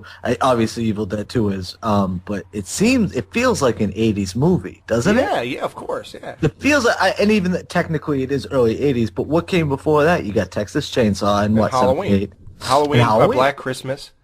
So you're right, man. You know, the progression... Hills of Eyes, obviously. Right. The progression to Hills of Eyes. Evil Dead, I mean, wow. The progression to Evil Dead, you know, through horror movies and stuff like that, it was kind of perfect, man. Like, if you think about it, it was kind of ahead of its time. If this shit came out, like you said, 79, 81, even if it is 81, dude, early 80s like that, I think this was a little ahead of its time, to be perfectly honest with you. Yeah, hold it off 3 years, it's still ahead. And I agree, yeah. It's almost like even if it's going to be released today, not this obvious movie in particular, it would be laughed out of the theater. If it were to be released today, which is cool that they're doing the remake, the premise seems fresh even today. Right. It's all how it's done, man. I cannot fucking wait to see this movie. It just looks awesome, you know? Yeah. I heard it's the bloodiest film fucking to date, which is crazy. With an R rating, that's crazy. Well, I think the last movie that's the bloodiest to date is Evil Dead 2, so that works. Is it real? Oh, wow. See, there you go. No, I don't know for a fact. What do I know? But, you know, I'm talking about, you know, the blood splurting out of the wall and all that kind of shit and all those types of things. And when in part 2, somebody was in the basement and blood was shooting out of that too, right? Yes, that was, yeah. And it's been done a million times in other movies, too. I mean, even look at The Shining, which was before or after this? With the fucking elevators. Like, I'm not saying it's the bloodiest fucking film ever, but it's definitely up there, man. Whenever you got, like, floods of fucking blood, I mean, you're dealing with some shit, you know? You get 2 thumbs up by me.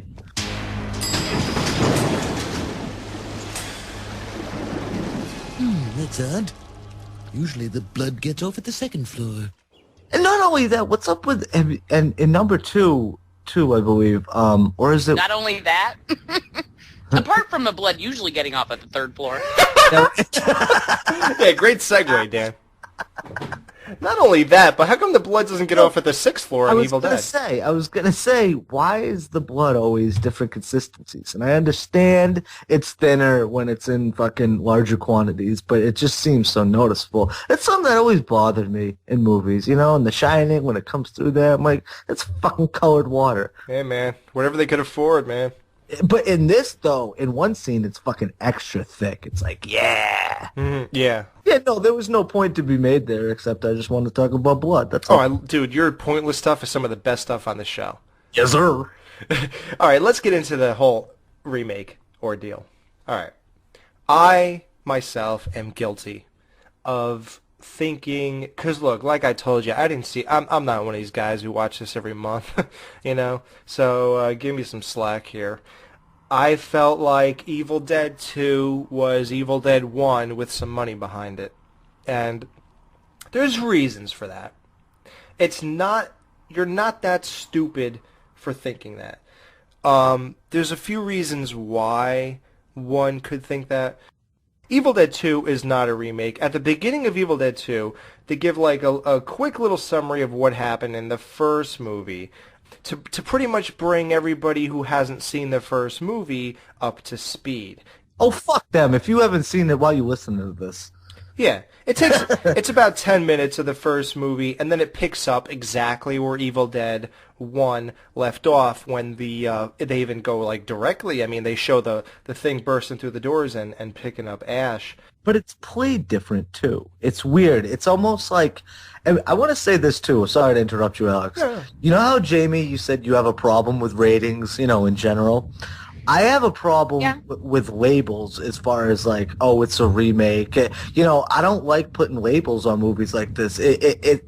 It sort of resembles it, and it sort of doesn't. Same with the fucking Bates Motel thing. It's like, I think people put too much fucking stock into what to fucking call it. Like, who cares? It's kind of, sort of a remake, but it's also like a totally different story, different actress as far as the girlfriend and shit like that. Like, they kind of adhere to it, and in certain scenes, like you said, you know how you said they compact certain scenes? Like when he's burying her? In the second one, dude, it's just boom, he buries her, which I understand that scene where, you know, they're doing the back and forth with the eyes. I did like that, but I also thought the fucking scene where he was burying her took way too long. So in the second one, this is what I'm saying, Jamie, to you earlier too. That's what I love about the second one. It's like all the scenes were compacted and stuff like that, but Evil Dead 2 is nothing without Evil Dead 1 because you have to see the first one going in to realize and take in all that other kind of stuff, like I just said, that fast-forwarding stuff, and you know what I mean? Like, you almost have to see it, but at the same time, it's not necessary. Like, you can definitely see Evil Dead 2 without seeing the first one, you know? Yeah, yes, you can. And so it's like this. The reason I don't blame people for thinking it's a remake, it's almost like, okay, obviously you got 3 people missing. You got Scott, you got his girlfriend, and you got Cheryl. They're all missing. They come in, they replace the girlfriend with a girl. Now, really quick before we go into that, Dan, who would you rather bang, the original Linda or the new one? The new one has a way hotter body, in my opinion.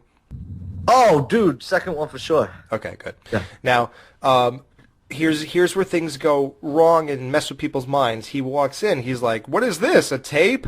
And he just plays the tape, and all this stuff happens. Then you got the part where, obviously, like I said before, in part 1, and like Jamie said, he gets Linda down on the bed, makes those sounds with the chains, ties her up, and he can't go through with dismembering her.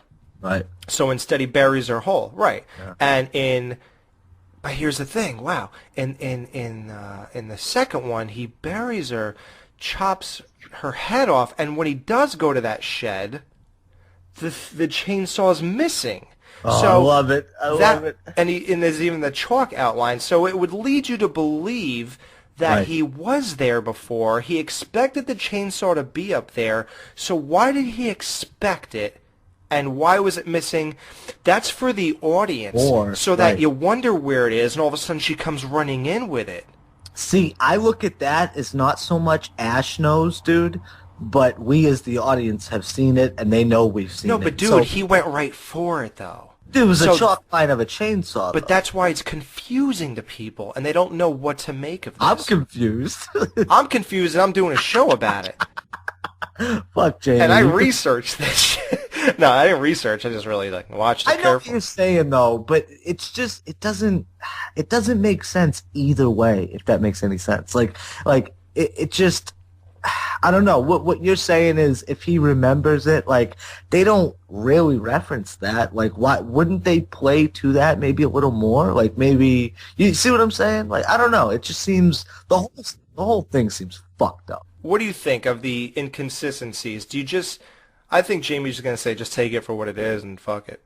No, I'm not. I don't like this movie. I'm going to say fuck it and fuck the inconsistencies. Do you not like how they kind of blasted through the first one? All right, the changes kind of tick me off. I mean, just people just missing, you know, that were in the first one. But apart from that, it really upsets me. You know how I feel. It really upsets me when people turn away from horror. And what he had with Evil Dead was something solid that's actually scary. That's a scary movie. Right. Can be if you do it right. And I've already been over this with you. With the cheesy effects of the 80s, or the original, were they playing off of, listen, this is kind of cheesy and funny, let's just go real funny with it? Well, with the first one, no, I felt like he was trying to take himself seriously. With Evil Dead 2, it was just so slapstick. And here's the thing. If Evil Dead 1 had never existed, I would enjoy Evil Dead 2. Mm-hmm. I don't mind slapstick. I don't mind funny. I'll get there later, but it wouldn't bother me. What bothers me about it, it's a personal thing, and I can't help it. It just pisses me off that it went from what it did to then that, which to me is, I don't know, insulting to the original. And I can't argue with you because we did this with Texas Chainsaw. Who am I to say that you should look past it and things like that? I can't do it. Dan can't do it with Texas Chainsaw. You can't go from serious to something like that. And now do you see our side of that now? Now that you're doing it with a different movie, do you see why me and Dan can't like part 2 of Texas Chainsaw? But here's the thing about it, though. Don't you love Bruce Campbell enough? Isn't he charming and funny enough that you kind of will drop the hold on part 1 and just say, well, that's that, and I'm gonna just, this dude's cool, it's funny, he's great, he's iconic looking, he did an amazing, he's an incredible physical comedian in this movie. Yep. And I was going to ask Jamie, too, when she saw this movie. And I was wondering if there was any, or the first one, rather, because you love the first one. Was there any nostalgic aspect to that at all? I'm just curious, because I have a point. Kind of. No. I just like it. Just like it. Well, because when you said it... I mean, there was nothing that happened at the time that was specifically, like, oh, I tie this movie with... whatever. Like, for instance, a lot of the like Return of the Living Dead. I saw that at the drive-in with my mom. Cool. Drive-in was right. The drive-in was right next to a cemetery. So the entire time I was like watching the movie, watching the cemetery, watching the movie, watching the cemetery. I was freaked out. Okay. But I don't have anything like that for this movie. The reason why I asked though, Jamie, is because I think people when you get scared, that fucking stays with you. We've talked about that. And if you said Evil Dead 1 scared you, that's awesome. I fucking love that. But it didn't.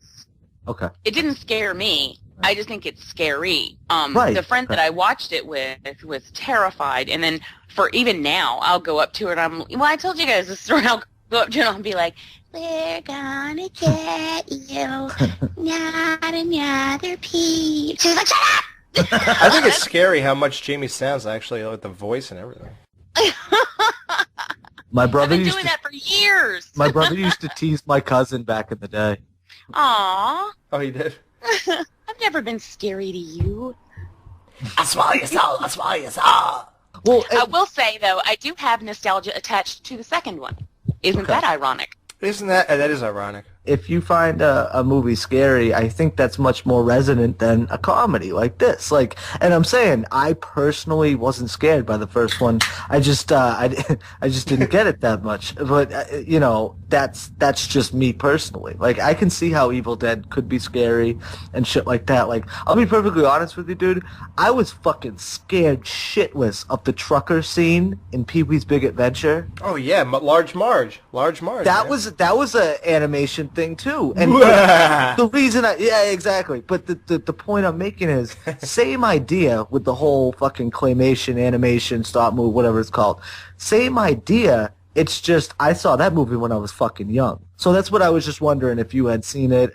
But it's just scary shit, dude. It's everywhere, And if you can find it and in Evil Dead 1, I love that. I personally wasn't scared by it. I was just like, it's good, but whatever. And then that's why I love Evil Dead 2, because it was that and everything more and over the cliff and insane, I still remember where I was when I watched Evil Dead 1. I rented that, and I watched it at my sister's house. Everybody was sleeping. I was watching that alone. That movie stuck with me, man. You guys know there's like a fucking sewing... It's not a sewing machine, but it's like a fucking sewing machine, like a stand, in part 2. And he takes it at one point and grabs it and throws it up against the door. Dude, I swear I have that exact fucking thing, dude. It's crazy. Maybe you have that one. I do. Maybe it's fucking cursed. Maybe the Napacons are in it. But I'm saying I paused it, dude. Same fucking thing, dude. Same design and everything. Shit's fucking boss. That's crazy. I want to know, Jamie, what... Mm-hmm. It's clear, you've made it clear with little hereabout hints that you do not like Evil Dead 2. Now, I gotta say... Hints, like when I said I don't like this movie. Very subtle. Fucking inconsistencies. Yeah, that kind of alluded to the idea. So, I want you to tell me, and please, just try to... I want to say, by the way, that Rotten Tomatoes, Evil Dead has a 100% freshness rating. Evil Dead 2, last I checked, was only at 69. Oh, so. really? Evil Dead has 100%? It did. That's impossible. I don't know if it still does. There's no way everybody liked that movie. I always thought 2 was better. I thought everybody thought that. I told you don't know what you're talking about. Jamie, you are not the gospel, Jamie Jenkins. Yes, But everybody I am. me, you are not the gospel, ma'am. Yes, I am. Okay. Haven't you heard? Evil Dead 2 is obviously more polished and better done. So that makes a movie better? No. Listen, if you seriously want to take a look at Evil Dead 2, it's a fucking mess. You know, I mean, seriously. Yeah, what? What are you talking about? Spread it out, take the movie, spread it out, and then look at how much of a mess it is. There is shit going on all over the place. I don't agree with that at all. I think it's very simplified. What? How can it be simplified? The first one was simple. How can this be simplified when it's like you've got this in the beginning, you've got this all like running through the first one to catch you up kind of thing, and then like some things are the same and some things aren't, and then there's all these extra characters and then other characters not there, and then, I mean, that's not simple. It's a beautiful disaster. Remember we talked about inconsistencies with Part 2. How about this, though? Another huge inconsistency when Ash drives off in that classic 77 Oldsmobile, whatever that is, 88. An Oldsmobile 88. Does anybody know what that car is called? An Oldsmobile 88. Right? Okay. Yeah. So he heads out, and it's a hilarious scene, but when he realizes the gate is curled up, and they show that they do a far away scene of him go no, and it's like that animation thing where it's not real. Like it doesn't look like a real person at that end of the bridge when he's doing that. But it's a Delta 88. Sorry. Oh, Delta 88. Okay. Here's the inconsistency. You know that, you stupid ass. You brought Cheryl there because she said she wants to leave. Your car wouldn't start. She said, I told you it wouldn't start. It's going to keep us here. And it started, and you looked at her like a dumbass, and then you drove there yourself and saw that the bridge is out. Why are you surprised at the end when everything already happened in Part 1 and you already got to the part where the thing hit you and dragged you and your head hit the trees and shit and all that? Why would you drive off and be surprised again? Dude, that's what I'm saying, though. I don't think fucking he knows. In Part 2, how do you know that he knew in Part 1? You see what I'm saying? Like, because he was there. He looked at it. How do you know he knows he was there, though? Like, is this movie... There's no direct link, though. Oh, well, then there you go. Is it a remake? So you're saying it's a remake? Dude, I think it's a little bit of everything. I don't think he knows. I think it's a totally different story, yet they're just making it, Jamie, better than the first one. They're taking all the great elements of the first one and doing a bunch of shit that they couldn't do, in the first one and did it in the second one via the hand and all that shit. So they did so much cool shit, but I think they condensed the best parts and took all the best parts from Part 1. But yeah, I don't think he realized I don't know. No, I don't know if that's true. Dude, they couldn't have done that. Because you look at people who think Part 1 is fucking epic. You're going to tell me you could do that in 8 minutes? Like, you could take all the best stuff from Part 1? Listen, obviously, look, I agree, Dan. It's better. It's more polished. It's all that kind of stuff. But listen, they dropped the horror. They dropped the relationship thing. Like, when even if you took Part 2 and you and you do the whole thing with him and his girlfriend, you don't feel that closeness, that whole thing that you felt with the first one, with the eye game, and then doing it again with the digging. That's not there. Well, even with the dancing in the second one, when she was dancing in the beginning, and then her corpse was dancing, and the head rolls on, and all that. I didn't like that though. I didn't like that at all. Me neither. And what's with the head looking nothing like the actual actress? Like, come on. You have $3 million and you can't fucking make a head that looks like the fucking girl? That's awful. Awful. That was so bad, dude. stupid. So bad. That was terrible, man. You know what though? You guys do make a good point, but you know that Evil Dead 1 is a much scarier, more realistic film. I'm just saying, personally speaking, in this one, there are just so many fucking cool moments and shit. Like I said, this is my number one drunk film, you know? It's just one of those fucking movies that I love, you know, when Ash fucking grabs the chainsaw thing with his teeth and pulls it, like, come on, man, that's so badass, you know? And just stuff like and I understand, though. I understand why people like one, and it is what it is. And I'm strictly talking from personal taste, too. And I don't like all my movies like that. Like Drag Me to Hell. You said you liked certain aspects of that, Jamie. So did I. I loved the fucking... I didn't like certain aspects of it. I fucking love that movie. I You saw do it 3 like times that. in the theater. Okay. Yeah. Wow. Holy shit. You are... How are you on this show? But Drag Me to Hell... Hey, we're on it. I didn't like it in that context because it tried to be silly and serious at the same time. This, I feel like, yeah, there was a serious tone. You have to keep it somewhat in order to go on. Dude, part 2 was the perfect blend. This is what I'm saying, but I don't like all my horror movies like this. No. Horror comedies go, Evil Dead 2 is fucking where it's at. And when you get to Drag Me to Hell and all these fucking pieces of shit, it's I wouldn't say it's a piece of shit, but look, come on, please. Hey, watch it. You guys are crazy. You're crazy. Maybe you're crazy. If you weren't so cute, I'd bite your leg off. Oh, I'd bite you anyway. Oh shit, we forgot to talk about, hey, how about part 1 when Ash or somebody, who was it, saws the chick's hand off and then she starts biting the fucking thing off herself. Yeah, he doesn't saw it off. He, like, cuts it, right? He cuts it, and then she bites the rest of it off. I don't get that at all. I didn't understand that. I was like... I think that's a little out of character for anybody. Like, if somebody cuts my hand, I'm not going to say, well, fuck it, let's get the whole thing off. Like... That's like in the Texas Chainsaw. Well, we've got to even you out. Get the other one.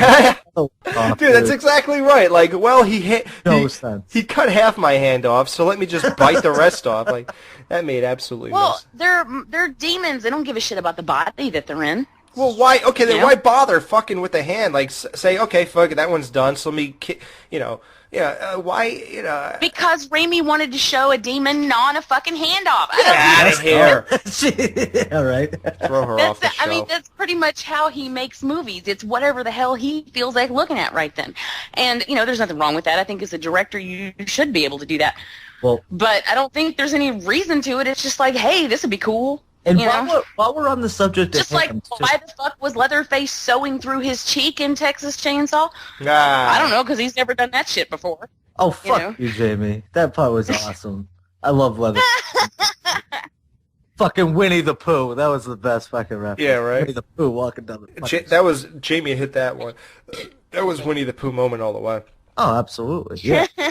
Okay, so to wrap up the whole remake ordeal, I was going to say, originally, all 5 characters were in it.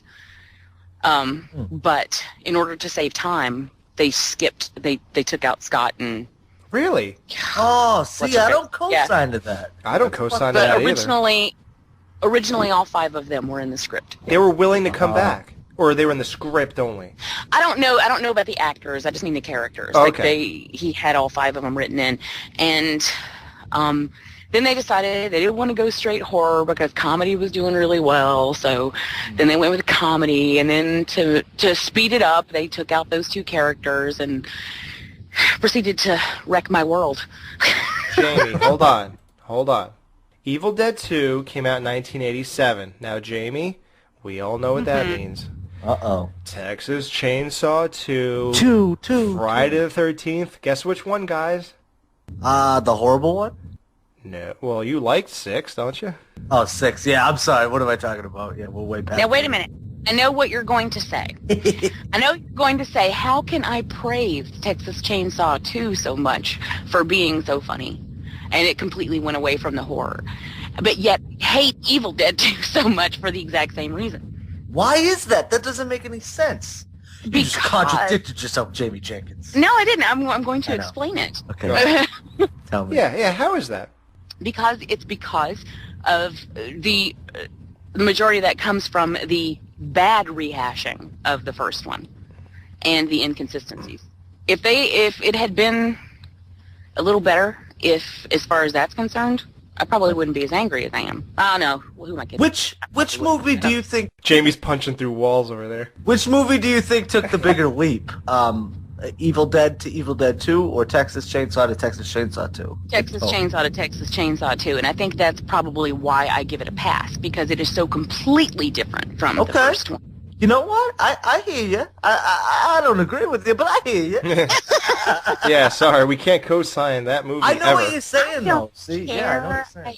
You know you care. You want your boys to co-sign.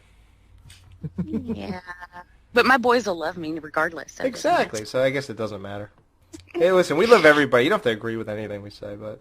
Do you want to hear the piece of nostalgia I have for Evil Dead 2? Actually, I was hoping to gloss over that without you realizing you forgot. But okay. This is a... You're such an asshole. He is. My very first issue... I'll give you a minute, Dan. Okay, good. This is funny. My very first issue of Fangoria was featured Evil Dead 2. Oh, really? And I had that magazine, and I read it cover to cover like 150 times. Like, no, was it bound in flesh and written in blood? Oh, shut up! It also coincidentally had a scene from Nightmare on Elm Street Part 3, which really fucks me up, and it's the scene where he uses the veins to puppeteer the guy off the side of the building. I love that scene. Anyway, so those both were in that issue. Now, Jamie, did you steal that issue of Fangoria out of the back of Ash's trunk in his car? Because I do believe there was a Fangoria in there. It was. And that's another thing I love, too. I used to always give movies extra points for having a Fangoria in them. I don't know why, but... That's why she likes Friday 3. God damn it, I knew it. It is not why I like Friday 3. I loved that movie before I even knew Fangoria existed. You just like over-exaggerated potheads. That's why she loves you. I love you. Fucking fuck. All right, Jamie, I'm sorry. I'm sorry to take you off track. Go ahead. I want to do a fucking... That's pretty much it. I mean, I will always remember that because it was my very first issue, and I was really excited to see it. Yeah. And then I saw it. Now, Fangoria... You know, I mean, there are things about it that are fun. I was kidding when I said fuck this movie. I don't really feel that much hatred about it. I have seen it about 4 times after all. Yeah. I don't blame her for that. I've only seen it like 6 or something, so. Yeah. 2 of those viewings were so I could talk about it on a podcast. Did you watch it again for this one? Yeah. Oh, good. You do consider us as important. Great. Whee! Yeah. We're 30-something minutes into this, and we have not even actually gotten into the movie. Here's what I want to say. One last inconsistency that I noticed in this, and this is just, your good old pal, Neurotic Alex. This is just me finding one more inconsistency that you probably will never, ever realize until a minute from now. The inconsistency from part 1 to this one is, do you remember when they're dancing? And in this is part 2. We're talking about part 2. Mm-hmm. When Ash and his girlfriend are dancing, and his girlfriend talks about, what about the people who own this place? Aren't they going to come back? Aren't we going to be in trouble? Yeah. Wasn't the premise that they were renting the cabin? And they even knew where the keys were hidden and all that kind of stuff? So clearly, that's another inconsistency that this could be seen as a remake, and that's why I don't fault people for saying that. And just like we talked about with Ash going for the freaking chainsaw, obviously he was there. Obviously he should know the bridge is out. Obviously they're renting, so why are they worried about people coming back? So clearly you're not an idiot for thinking there's a remake. But here's what I just want to say. One last thing is that they were only doing that whole thing about aren't the people who live here going to get mad if they find us here? That was really just setting up, because we talked about this in Psycho, how they just set things up. This was them setting up the premise that daughter might be back later in the movie. And it set up that, she's gonna walk in and they shouldn't be there. Right. I don't know, man. I don't think he knows. I don't think he knows he's there. Why would he fucking bring her there in the first place? What, does he remember when the thing comes through the door and hits him again?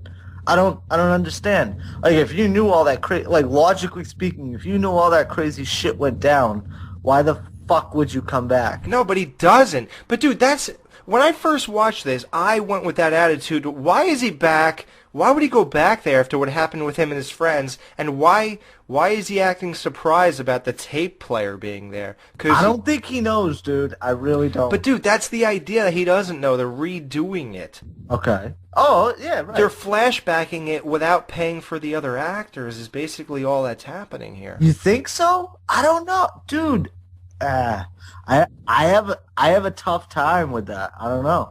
I think the true idea that they should have done was they should have storyboarded. They should have had like graphics, pictures of they should have storyboarded what happened, had narration over it, had the entire cast in the drawings, and then from there, and if they want to show anything, have it be from Ash's point of view, and then flash to Ash real quick because he's obviously hired for the movie. So just keep panning to him, then panning back and recreating maybe scenes from a point of view that maybe you didn't see him in the original, and then it would have worked better. They could have done that. Right? What I'm saying, though, dude, is I don't think they're trying to recreate scenes. I literally think that, like we said, you can watch this movie on its own or whatever. You can. They're recreating it in a real life, like us, real people, movie type of sense to, with the story and stuff like that. But within the context of what's going on in the movie, like say that's the real world, I don't think he understands. I think they're doing it in the movie in that world, right? Not in that world though. See what I'm saying? Like I don't think they're trying to recreate things. Oh, within that what world. you're saying is, see what I'm saying? Since they condensed it, he never drove Cheryl to the bridge. Exactly. Because she wasn't there. Right, that's what I'm saying. Like, it doesn't exist within the movie. Now, we all know this is a movie we're watching, so it's going to be referenced within the second one. But I'm saying they don't know within that movie, not within the movie, but... I got it! Okay. Hey. Can you imagine it took us 40 minutes to get there? Hey man, but shit, I don't think I understood it till we just talked about it. And I still don't understand. Me either. All right, let's get out of this. This is gonna be a 5-hour show. Can you imagine it took us 40 minutes to get to this point? Oh man. All right, so let's get to right off the bat, hilarious shit, dude. The ending of part 1, that thing bursts through the doors, hits Ash, the movie stops. So you don't know what happened. Part 2, obviously, after you skip past the bullshit we already talked about, that thing picks him up and it sends him through the woods and shit. Dude, the way he reacts, as he moves his head as the branches are hitting his head, that's fucking gold. That is some of the funniest shit in the world. Yep. Then he hits a tree and then lands in face down in a puddle of mud. Now, there's going to be problems with this. Not major problems.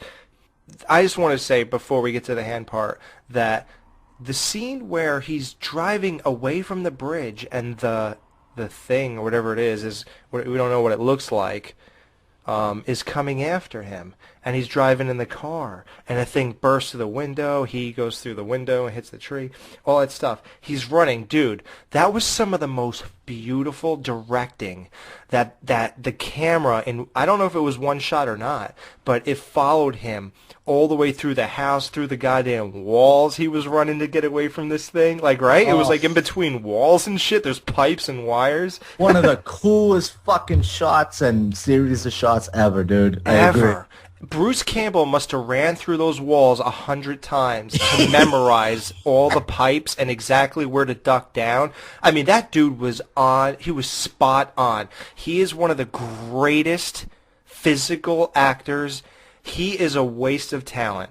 Like, what you could have done with this asshole and his career, looking at him, he looks iconic. The way they had the blood dripping from this place, that place, on top of his head, these cuts, that cuts. His face was perfect. His hair was perfect. He was a perfect physical comedian. This movie was a showcase. I kind of feel like this movie was a showcase of Sam Raimi's directing and Bruce Campbell's physical comedy, and the two of these motherfuckers should have went to the top of the goddamn ranks in the entertainment industry for those fields. But instead, Bruce Campbell went like nowhere, like Maniac Cop and like a shit movie like Bubba Hotep or whatever the fuck that was. And then Bubba Hotep was awesome. Bubba Hotep, I couldn't sit through. I didn't know what I was watching for the first 20 minutes. I had to turn it off. People love him, man. I love that movie. Yeah, and My Name is Bruce. That's hilarious, too. Yeah, man. Man with the screaming brain. I never saw that one. Even Alien Apocalypse, which was a sci-fi movie. No. I dig.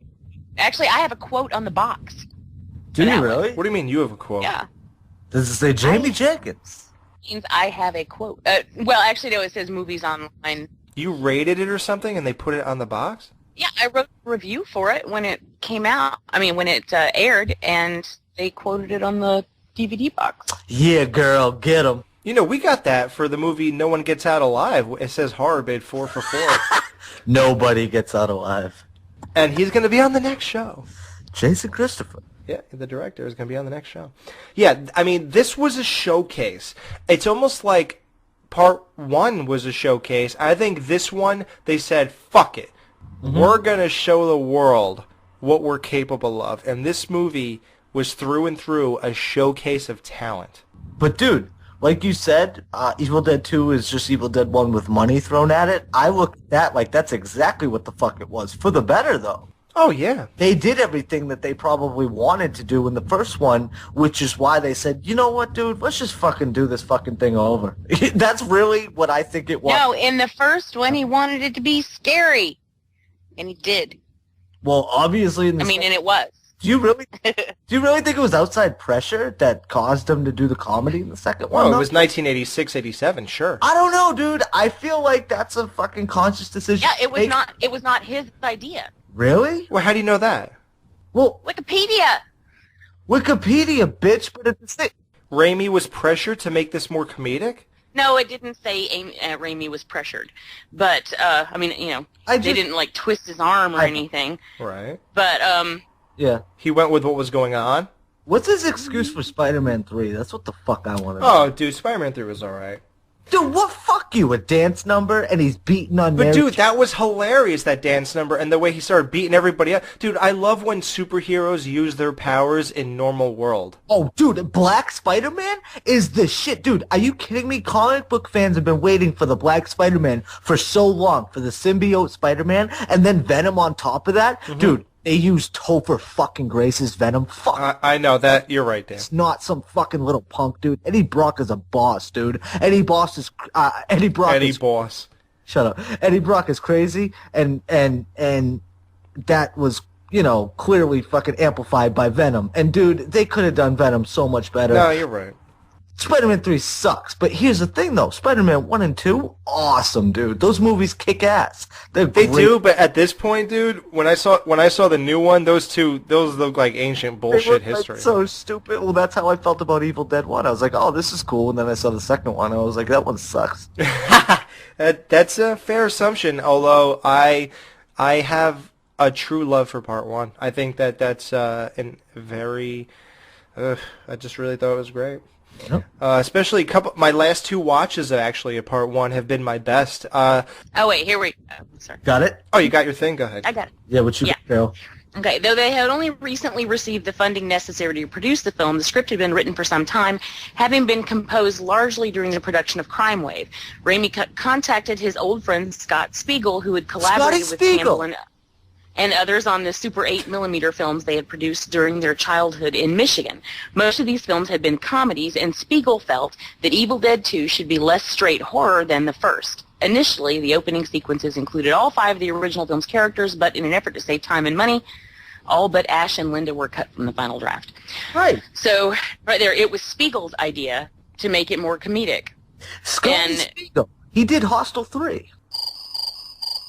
Sorry. Yeah. Yeah, you don't like Hostel 3, though. I love Scotty. He's a producer on Hostel 1 and 2. Scotty Spiegel's the man. Well, I think you messed up with that saving time and money bullshit, man. I think you really kind of lost a lot. Well, who cares? All right, we already talked about that. Okay. I laugh because you said exactly what I was going to say to you. Go ahead. Okay, do you think that the part 2 mirror gag blows away the part 1? I mean, he touches water, and in part 2, dude, that is so fucking amazing. Like, comes right through. Here's the beauty of it. Like, people overlook these things. You know, I hate saying that because I don't want to talk for everybody, but like, okay, Ash looks in the mirror. It's a straightforward mirror shot. You have his background behind him. They recreate that background on the other side of the wall. True. While a double is in front of the mirror and the real guy, Bruce Campbell's is on the mirror side. Wow. So it's fluid. You know, fluid. What's that word? Fluid or fluent? E-N-T. It's fluent, right? Yep. Okay. Mm-hmm. It's fluid. It's fluid. It's No. It's semen. No, what is it? No. Fluent means that you can speak a language like very well. Fluid means it flows. You know, it's like a seamless flow. You know what, dude? Jamie's right. I'm such a dumbass too. Okay, yeah. Hey, dude, I'm a dumbass. I had to ask. And it was a nice sediment. Exactly. No, but, hey, I know different words.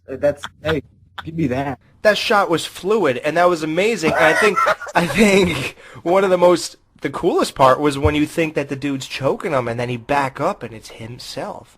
That is fucking great, dude. See, that's what I mean when I say those little things. Those things that separate Sam Raimi from, like, everybody else. That's it. So, okay. Now we'll get to the hand part, because I know Dan wants to get here. Here it is. Ready? I don't know if I have a problem with this or I have a question about it. I have no problem. I have a question. Ready? So the hand is now possessed.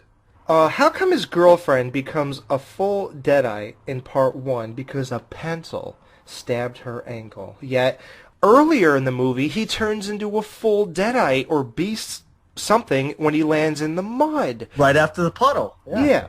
Now, I don't understand how he goes back to normal because the sun is shining on him, and then yet his hand becomes possessed from a bite, yet his whole body was, but then it went back to normal, and now only his hand is isolated. I don't get any of this stuff, dude. You know what I think it is? I think they're just fucking with him. And the thing with same with the first one, they're just toying with him, and they're just, but with the thing with the sun, I don't know, dude. I don't think any was he a vampire? Like, what the fuck is going on here? Seriously, dude, yeah. It doesn't make sense. In honesty, think about that whole scene. That hand is now taking over. It's a fucking great scene, don't get me wrong, but I have a little omission about it. Mm-hmm. When the hand's breaking the plates over his head, it's hitting him in the head with other shit, whatever. Right. In reality, to do that, his whole arm would have to be possessed, and he'd have to cut his entire arm off. To actually get out of this situation, because his hand would have to flick plates over to his head and things like that, but to have the plates go to his head, obviously his arm is in control of that. I love how you're thinking logically. So funny, dude. Yeah, I've been doing it for 50 shows. Yeah, I know, right? Here's what I was going to say about the hand, though. Dude, this was fucking revolutionary as far as... Of course! It was creepy as fuck, dude. And then it gives him the finger at some point. Come on, dude. This is awesome. That's the thing, though. So, what about the part where the hand has vision? Like, the hand is looking at a fucking... The cleaver? Yeah. So the hand's, like, making its way over there, and, dude... Okay, how about, I want to ask Jamie, because your logic, Dan, is clearly, we've noticed, a little skewed. Jamie, your hand is acting on its own. Your girlfriend turned into a deadite. And you could see, I guess Ash is supposed to realize a pattern here. I don't know. because it didn't happen to 5 people like it did in the first movie. It only happened to 1. So, yet he really ran with the idea that his hand is taken over for good. He sees no recourse. Would you chop your hand off that soon? Like, I would kind of go to a doctor. I think rash is a little ash. I mean, ash is a little rash. Your ass has a little rash? My ass has a rash. No, ash is a little rash sometimes. You know, I would not have done that. You would not have sawed your hand off. How about you, Dan? Fuck no. Yeah, you know, I have one of those huge fears. I don't know what the fear is called, but dying, I want to die with all my limbs. Yeah, right? Like, I don't know if I can handle, like, the tip of my thumb being gone. Yeah. You know? Like, Dude, did I ever tell you? I cut off the top of my pinky, you know? Really? I still have a scar there to this day. I was shit-faced, dude, and we were fucking, we were wicked drunk. It was my buddy's keg party, and we fucking, we went out to different boats, and I found a big fucking knife, like a fish knife or a fishing knife or whatever, and I pulled it out of the case, but my thumb, or my pinky, I'm sorry, was like on the blade, so when I pulled it out of the thing, it just, dude, and you know how you bleed like a motherfucker when you drink. How far was it? You see the bone? Dude, we had to row back to, bone and all, bro. What? I swear, dude, they had to reattach my pinky. Wait, where did you find it? Did a fish take a shit and your pinky came out? Yeah, twice. But no, it wasn't completely fucking off, dude. It was like hanging on, and isn't that crazy, dude? I'm a drunken asshole. Yeah, when you're drinking, your blood thins out, right? Thins out like a motherfucker. So my blood must be as fucking paper thin right now. It hurt, but it was so cool to see blood gushing everywhere. That would be cool. I was disturbed, and I almost passed out, because I can't take needles or anything, dude.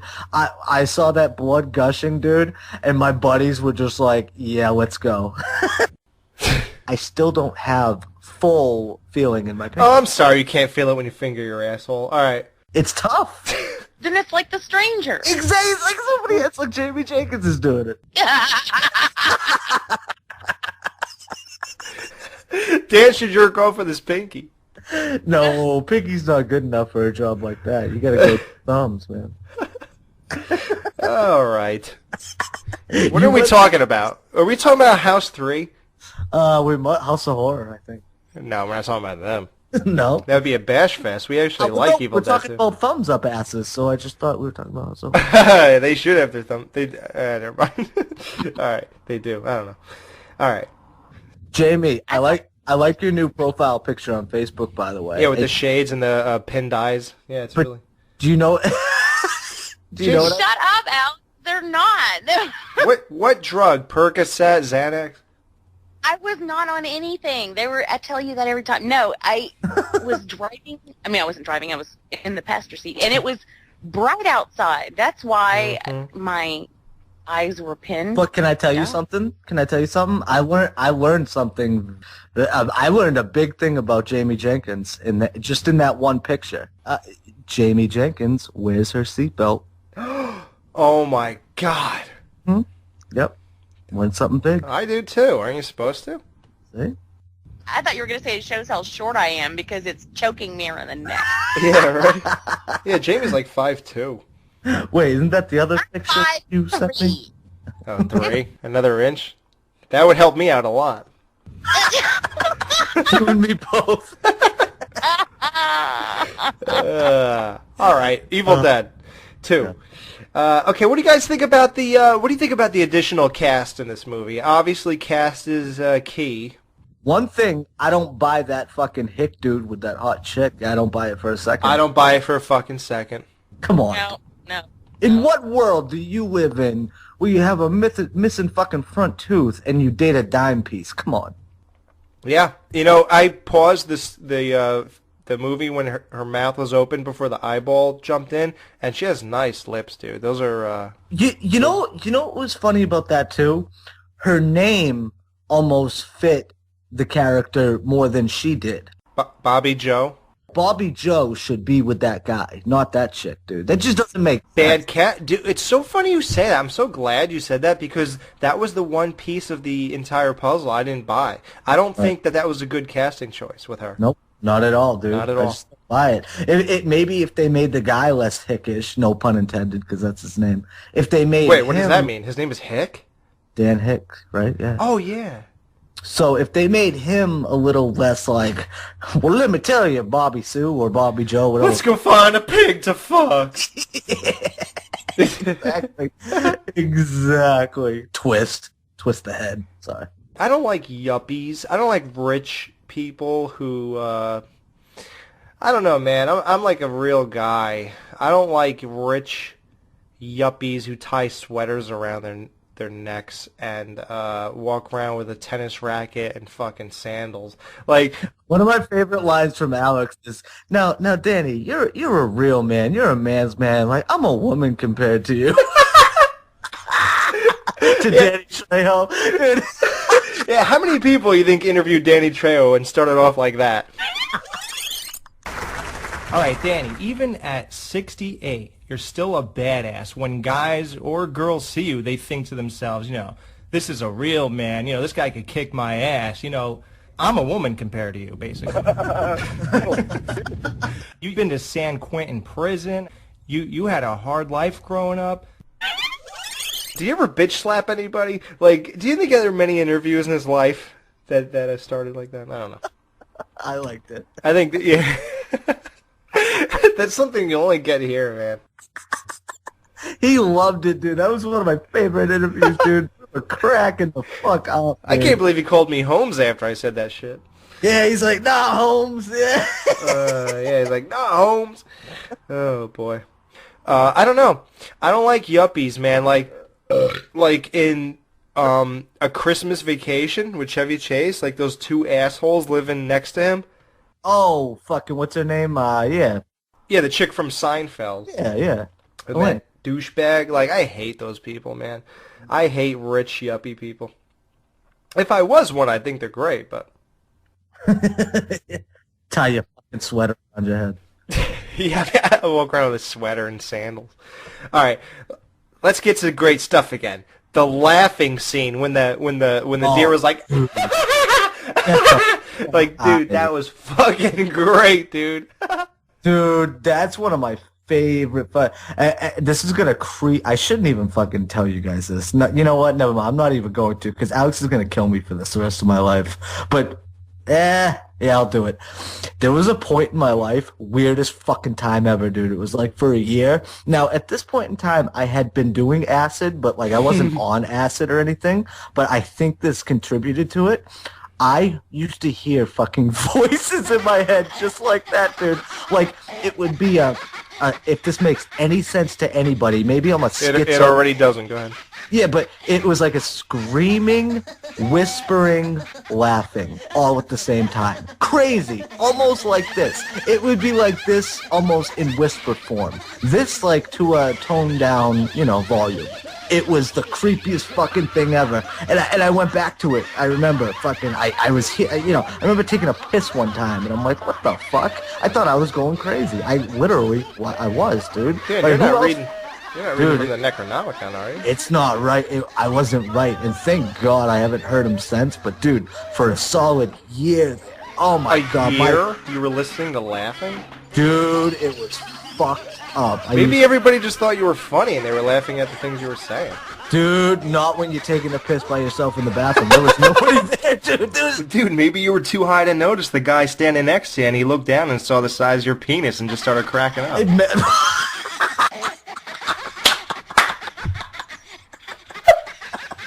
Whispering laughter. He was like, fuck you. So anyway, so at one point in time I was a schizophrenic, and anyway, I really do think... I'm so glad, dude. I knew we got the right people for this show. Jesus Christ. I don't know what it was, dude. Some serious shit was going on. Jamie, do you know anybody who knows horror? Oh. Yeah, I know a lot of people who know horror. Should we replace Dan? I don't want to be near a schizophrenic. I don't want to sit next to a... I'm just glad you're between the two of us. Damn it! I said I was all right! Are you listening to me? You hear what I'm saying?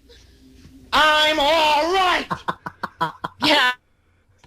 I haven't heard it in years. Fuck you all. Okay. I don't know. So here, how about this? As goofy as this shit was, Jamie, do you at least admit that when these, yuppies and the hillbillies came into the cabin, and, he shot the door and all that stuff, and they knocked him out, and they threw him down the basement, and what a great... He was landing head first into the stairs. That was like another great stunt. I'm sure that was not Bruce Campbell, but it was still great. All that stuff, the way they shot it, it looked so painful and great. But do you at least admit that when she was playing the tape of her dad talking, and he was talking about how he had to, kill his what? I don't know what he said, because he couldn't have possibly said dismember her or kill her. Oh, no, he said he locked her in the basement. Yeah, the story changed. He said he couldn't dismember her.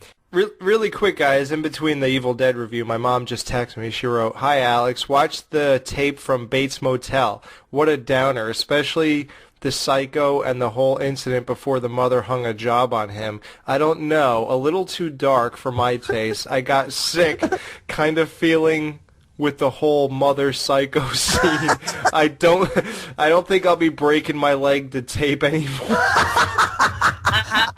I made my mom watch it, and it got to the rape scene. She goes, "Oh, Daniel. Oh, Daniel." I'm like, it's fucking A&E. Like, it's basic cable. What do you... Don't blame me. I love how when you recommend a movie, whatever goes wrong in it, they blame you as if you wrote the script. Right. Daniel Carlton Chase. Carlton, that's your middle name? And want to know something funny? It's not DCC. unusual to be loved, but my brother's middle name is William. Dude, Will and Carlton. Oh, that's funny. Swear to God. I don't get it. Will and Carlton. Dude, do you watch Fresh Prince of Bel-Air? Mm-mm. Well, then, you don't watch anything, then of course you wouldn't get it. All right. Where were we? Did you tell Alex about that picture? What picture? The cleavage? I saw the cleavage one. Oh. No. The one last week. Last year, Jamie sent me a picture of her boob painted. It was like a painting. Well, no, I was only asking if you told him about it, because when you said that about the naked pictures, then I was like, oh, yes, I did, and he's just like, it didn't surprise him. So I was like... Oh, yeah, I see what you're It saying. doesn't surprise him that I would send you a naked picture, or he already knew about it. It's not naked, it's painted. It is, well, that's debatable whether it's fucking naked or not. Whether painted is naked or not. Hey, I saw your nipple, you're naked. Yeah, exactly. That constitutes nakedness to me. Yeah, if a girl kisses my dick, it's a blowjob.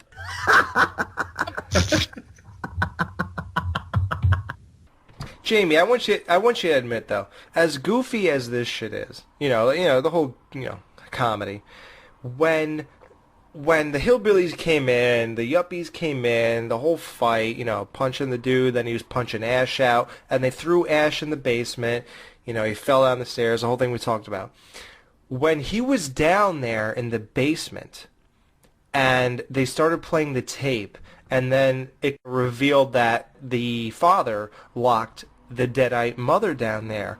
And then all of a sudden, Ash starts, I guess he heard the tape, and he starts looking around like, wait a minute, what, are you telling me that this thing is down here? Then all of a sudden this bitch comes out, and he starts banging, get me out of here, there's something in here with me. You're going to tell me that didn't reinvest you into being scared again? No, not really. No?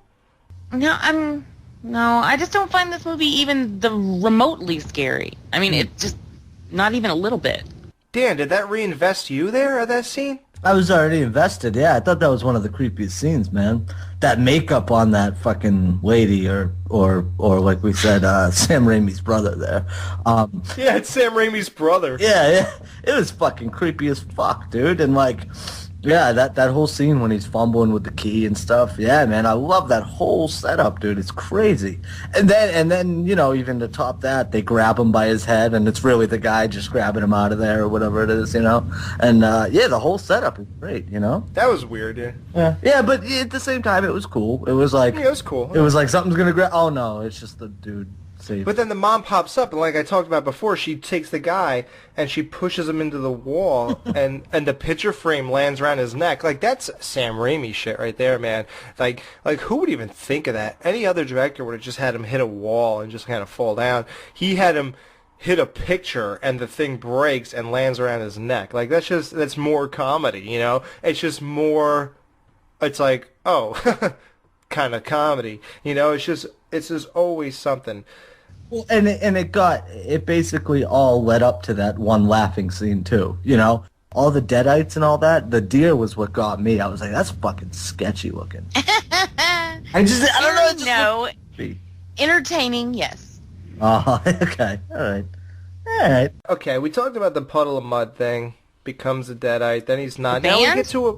Worst band ever. Why does everybody say that? We actually played a song on our last show. I don't say that.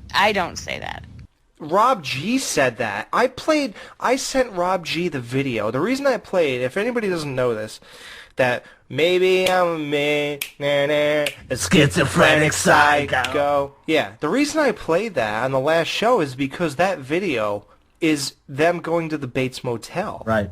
So I sent Rob G that video, and I go, tell me this is not the greatest music video ever, just thinking he would co-sign it in like a second. And he's like, yeah, but it's Puddle of Mud.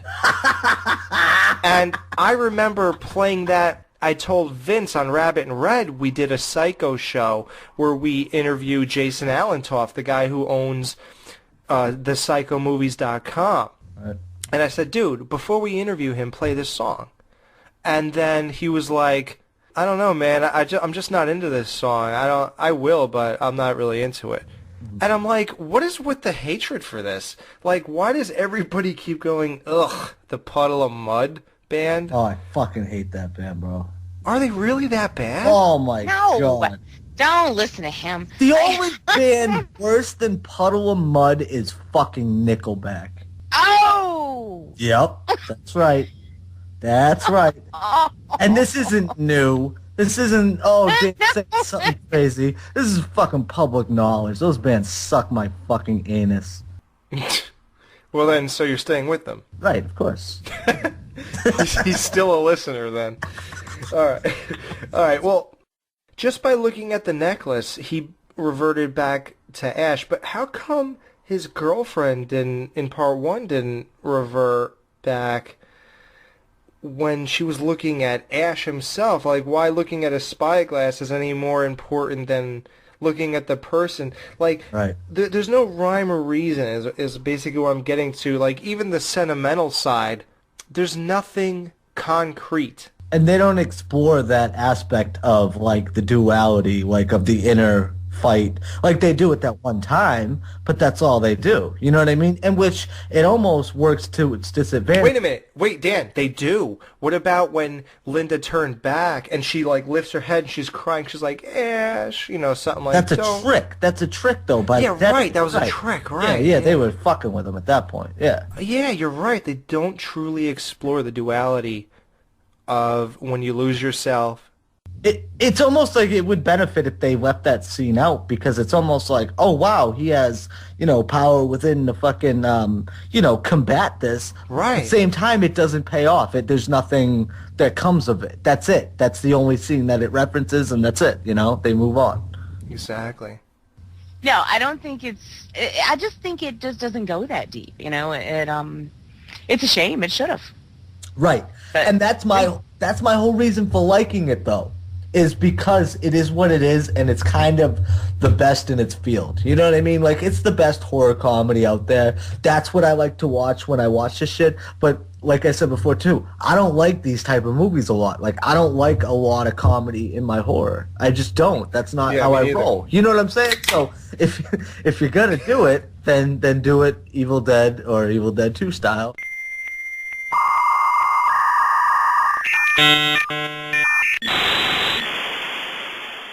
Hi, this is John Rhodes. I've actually been listening to you guys break down the Friday the 13th films, and I wanted to call and leave you guys my theory around Jason. And since you're talking about doing an upcoming Evil Dead breakdown, this will actually tie them together. Now, you guys didn't spend a whole lot of time on Jason Goes to Hell, which makes sense. I mean, it's probably not the strongest. However, my theory includes that one, and it kind of explains Jason a little. Here's my theory. I actually theorize that Jason is a Deadite from the Evil Dead lore. Here's the thing. In his house in Jason Goes to Hell is a Necronomicon, and the dagger actually used to kill him is a Kandarian dagger that is shown in Evil Dead. My theory is that Jason was actually born using black magic from the Necronomicon, which would explain form, face, his features, the fact that he doesn't talk. You know, he's not entirely human. Now, when he eventually dies at the end of Part 4, the Deadite aspect takes over, and his human aspect is completely gone. She explains how Jason's completely unstoppable, can regenerate. That's my theory, and it ties us together. Curious as to what you guys think. Did you guys notice the Freddy glove on the wall? What? When he's in the basement looking for those pages that hillbilly jerk-off threw back then. You did. Now, here's where I want to tie into this. Here's another neurotic only thing that only we can come up with here. Did you realize that they found a Freddy glove in the, you see a Freddy glove in the basement of this movie. The other movie to feature a Freddy glove was Jason Goes to Hell. Right. And in that movie, there was a Necronomicon. What? Where? Ooh. Huh? Do you know why that's pretty cool. But do you know why the Freddy glove is on the wall?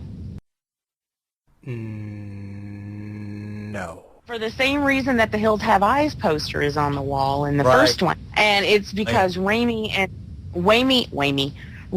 Craven have this thing going where like they would reference each other in each other's movies. Yeah.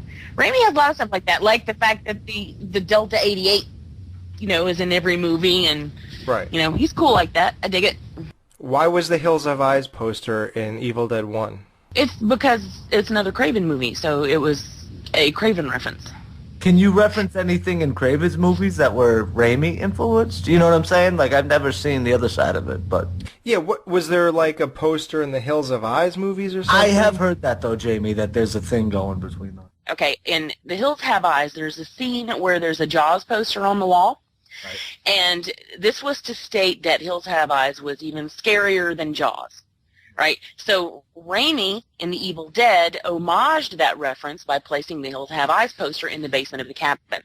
Okay, then Craven caught wind of that, and in A Nightmare on Elm Street, he upped the ante by displaying both a poster for The Evil Dead, which was torn, and he had Nancy watch The Evil Dead in order to stay awake. What? And then Raimi went back on the attack with Evil Dead 2 when, of course, we were just talking about you see the glove. So they had that whole thing going back and forth there. Oh, my. Wow. I never noticed that Nightmare on Elm Street. That's cool shit right there, dude. That's awesome. Wow. So they ripped that poster and say, we're even better than you, even though you thought you were better than Jaws. Wow. Yeah, which I do dig Craven, but Hill's still not better than Jaws. Clearly wrong. Yeah, sorry, bro. Yeah. Sorry, bro. Sorry your rape scene doesn't go that far. Fucking sharks eating people are better. Yeah, sorry. So, Ash is going through a lot. At the end of the movie, we wrap it up. So they recite the stuff from the pages, and that's supposed to suck, like, the Deadites into a portal. Now, the portal ends up sucking, like what? The door opens up, and there's like a tree, like, thing. Dude, what the fuck is that? That's awesome. Was going after them. So are we to assume that is the physical manifestation of what is chasing them in the woods? Like, what are they looking at when that thing is chasing them through the woods? Is that it? It took the form of a tree. See, that's the thing. I think it could take the form of people, trees, or anything. Like when when it's going through the air and stuff like that crazy noise, and it's weird because Ash obviously sees it, but at the same time, my feeling is it's like nothing. It's just like a presence. You know what I'm saying? Does the camera ever view Ash, his face as he's running with the thing behind him, but you don't see anything? No. I feel like it does. I feel like you don't see anything. But I feel like that's what it is, though. See what I'm saying? It's like nothing behind him. It's just like a presence when it's in that form. But I feel like because think about it, dude. All right. I don't think it has to pass through person to person, like you said. I don't think it has to touch people. I think it's in everything. It can be whatever the fuck it wants. So when it's airborne like that, and then it goes into people, then yeah, it possesses them and shit like that. But that shit can go anywhere. It's fucking all over the place. It's fucking Demons Unleashed, motherfucker. Yeah. You know? So that's just my feeling on it.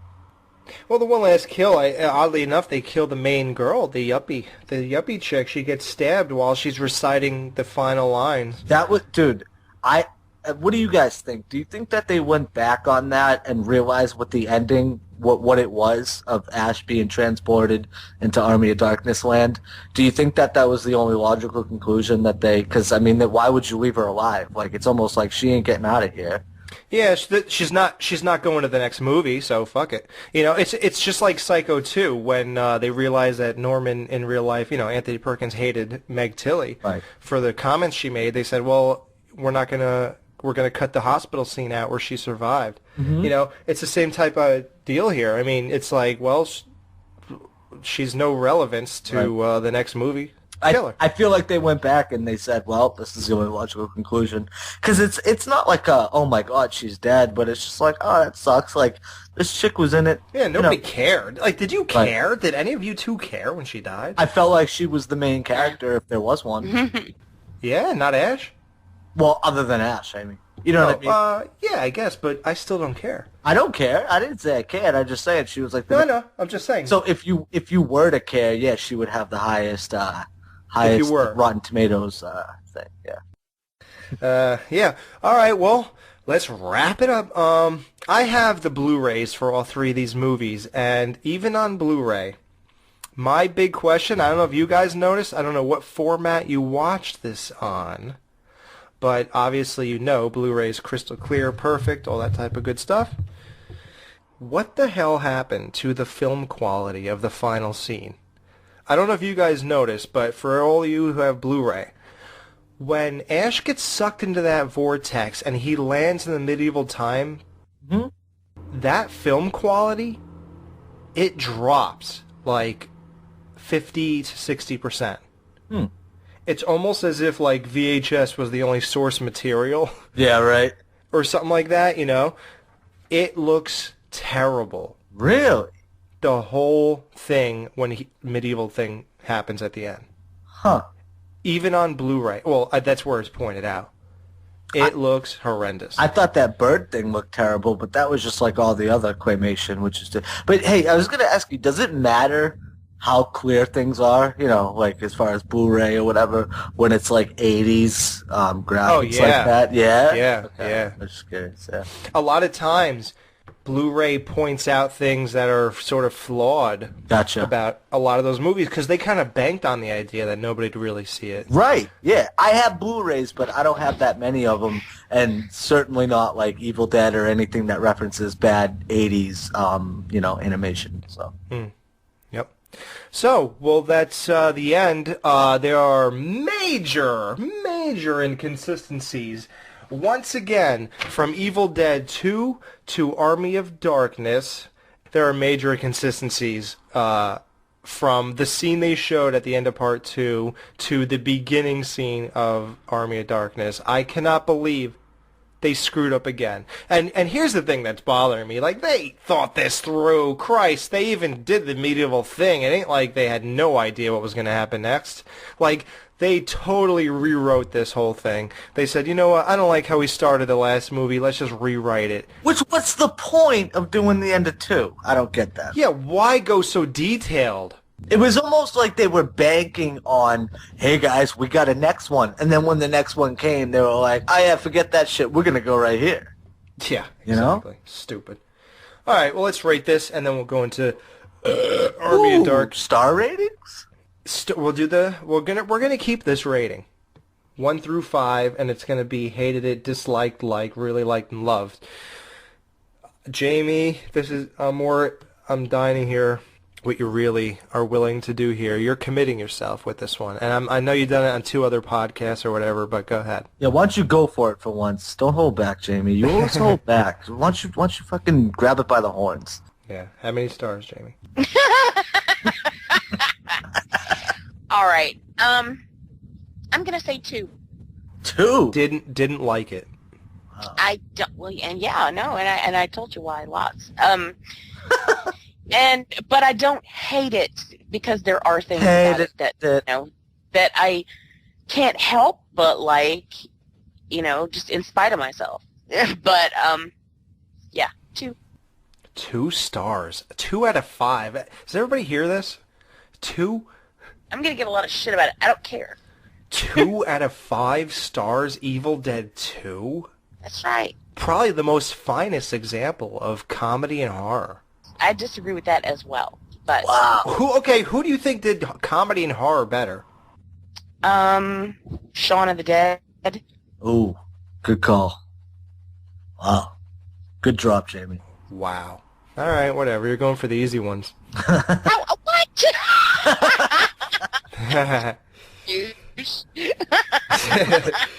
All right, Dan.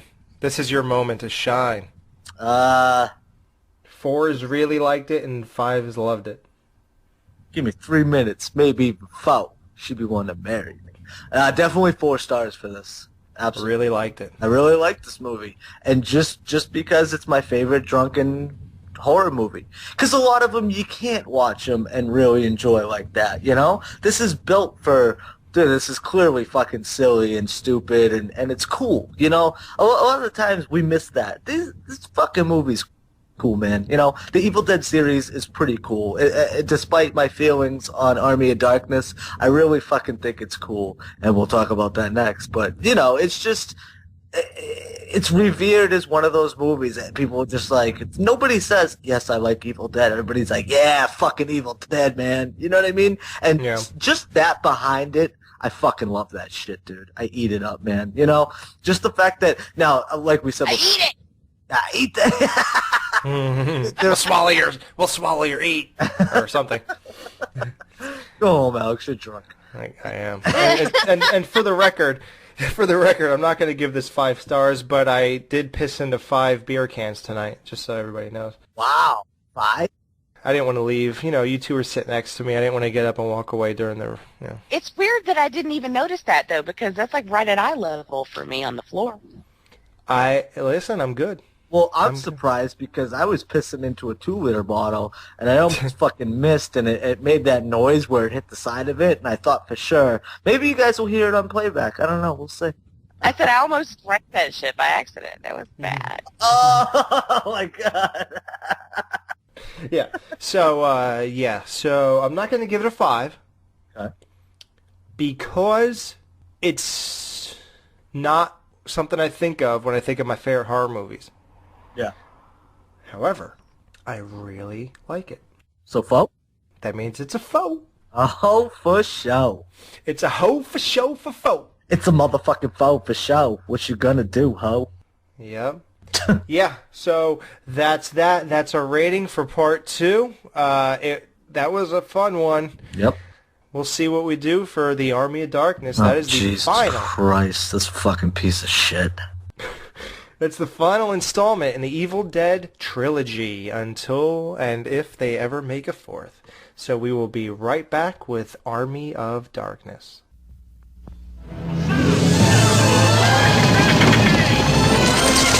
In an age of darkness. May God have mercy upon your souls. Something's wrong. Something's amiss. And a time of evil. You shall die!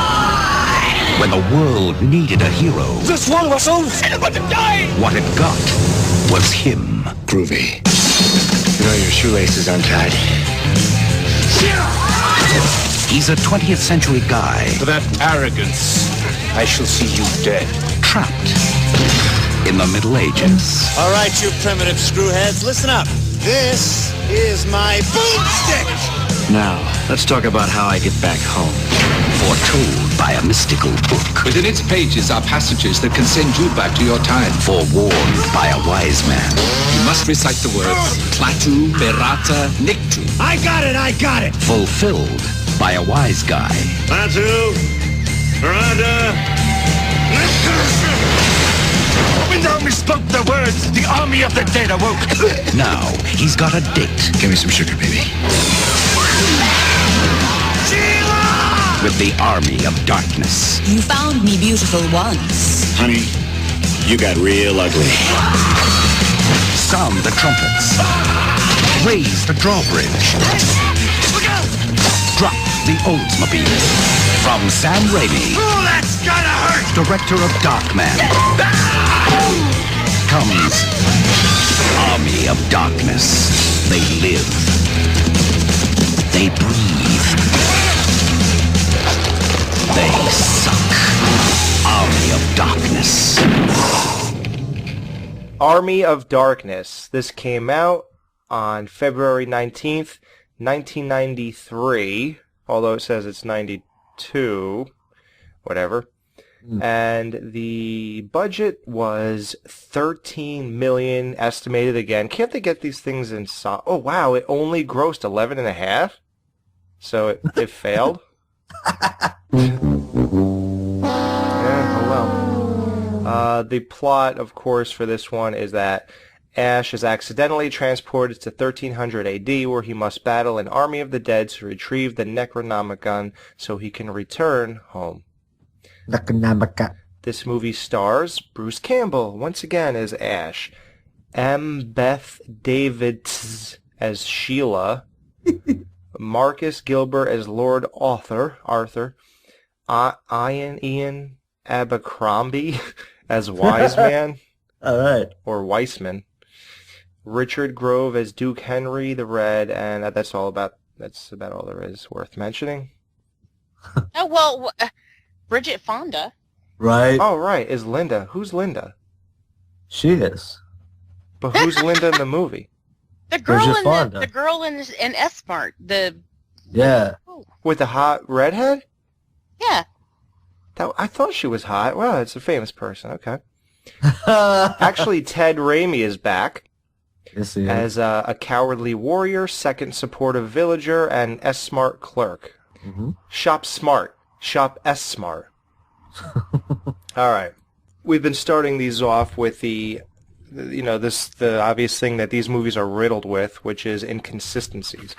So, and I mean inconsistencies from one to the next. So, for this one, number one, the inconsistency, without even getting into the movie, is the poster cover, the classic, the one with Ash standing, his shirt's ripped, the whole thing, army's behind him and stuff, and he has the chainsaw in his hand. Awesome. And the chick kneeling next to him. Wow. Mm-hmm. I think you hired the wrong girl to play that part. Like, why couldn't she look like that? Yeah, right? Like, what is with the noses on these girls? You got the one in part one, Cheryl, this ugly big nose, and then you have this girl. Well, but Cheryl was just the sister. She wasn't supposed to be a leading lady, yeah. Right. She wasn't. She wasn't a piece of ass. She was just the sister. Yeah. Why hire M. Beth? Like, what kind of cat? Like, does she know somebody? She must. Or did she blow somebody? No. You know what else I noticed that was a little inconsistent? If you ever looked at the cover of the DVD for Evil Dead 2, to the right, there's like a girl in a violet shirt, and she's possessed, but her face, it's a painting though, her face looks like the yuppie girl from that movie, but that girl never turned into a Deadeye. Mm-hmm. So why would they have her possessed? Yeah, I don't know. That's strange. Mm. All right, so again, the connection between the prior film and the new one makes no sense. The end of Evil Dead 2, as soon as he gets there, he kills that flying demon. All the guys walk up to him. He's on top of the car or something like that. He kills the flying demon, and everyone hails to him. They get on their knee and do the hail. Yeah. So it. What? Everybody do the hail. So they start off worshiping him because they're so amazed by what he did. In this one, it starts off with him in chains, like he's a slave. And they did that in a later scene too, where he kind of saved the day with the fucking boomstick line. You know what I mean? So they used that again from right. Yeah. See what I'm saying? Like so it's almost yeah, dude. That was all fucked up, man. And also when they do they do a flashback of part 2 now in the beginning of this when they show him cutting his hand off. It looks nothing like. No, it looks like he's in the living room and not in the kitchen. Mm-hmm. He's in a completely different room. Right. Like, why don't you just show the film? Right. I don't get that. Don't they own that one? Yeah, dude. I think that's been the whole problem throughout the whole fucking series. They can't keep the same anything. Well, yeah, who made this? Was it Paramount? They just keep the same characters, but they don't own anything of the last movie. Yeah, man. I don't know. I don't know, man. I mean, look, I understand them wanting to show some adversity before the warship, but come on. I mean, why even... You know what they could have done, too? All they had to do with something like that is have them worship them, whatever. Right. And continue from there, saying, and somebody else accuse him of, like, he's with King Henry's men. What are you doing, you know? Yeah, like the better dudes, the higher up guys are like, what the fuck are you minions doing? Like, let's get this fucker. And then enslave him. Yeah, like, and it was a good transition when he was like, I was a slave. And, you know, and then you try and backtrack, but what the fuck are you backtracking to? Right. Like, you just went, you just fucked up the whole... Again, they keep doing that, though. That's my problem with this fucking movie. From the start, I'm like, what the fuck? And it pretty much continues throughout. Yeah, and when he's accused of being with King Henry's men, that's when you meet that ugly chick. You know, I forgot her name in the movie, but she reminds me of, like, you remember when you watched The Dark Knight? How ugly... What's her name? What's the main girl's name? Who was replaced? Tom Cruise's wife played her the first time. So they replaced her with Maggie Gyllenhaal. Yeah, buddy. Yeah, like, so hard to look at, man. Really, those are two people who are really hard on the eyes. Like, you keep on, like, looking at them like you want them to be pretty, so you keep staring and trying to find something, and it's just not there. Like, it's like, okay, you don't have a face full of zits or anything, but you're just still not, I don't know, you're just ugly. You know? I don't know. All right, let's get to the movie. Who cares about these ugly broads? All right, so we kind of made a joke about this in the beginning of the retrospective. They are basically throwing the bad guys into that pit. They throw the first dude in the pit, and he shoots up like a spurt of blood, so you just wonder what the hell's down there. And then they throw Ash down there, and it's nothing.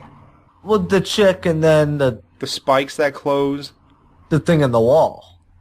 Mm-hmm. Remember the fucking monster that came out of the wall at the end, too? Yeah, but just make... It doesn't... It's not... I don't know. Dude, I did like the blood splatter, I did like it, yeah. I was predicting that they were going to, like, throw a body up or something and, like, a bunch of bones or something like that. So I was like, oh, that's kind of cool. But, yeah, anyways. Then you got the main dude with the mullet. Yeah. That dude. Oh, you know, just a side note, I realize my hair is exactly like Ash's hair in that movie, like right now. Really? Yeah, I decided to stop cutting it. I'm just not going to cut it anymore for like a year or two.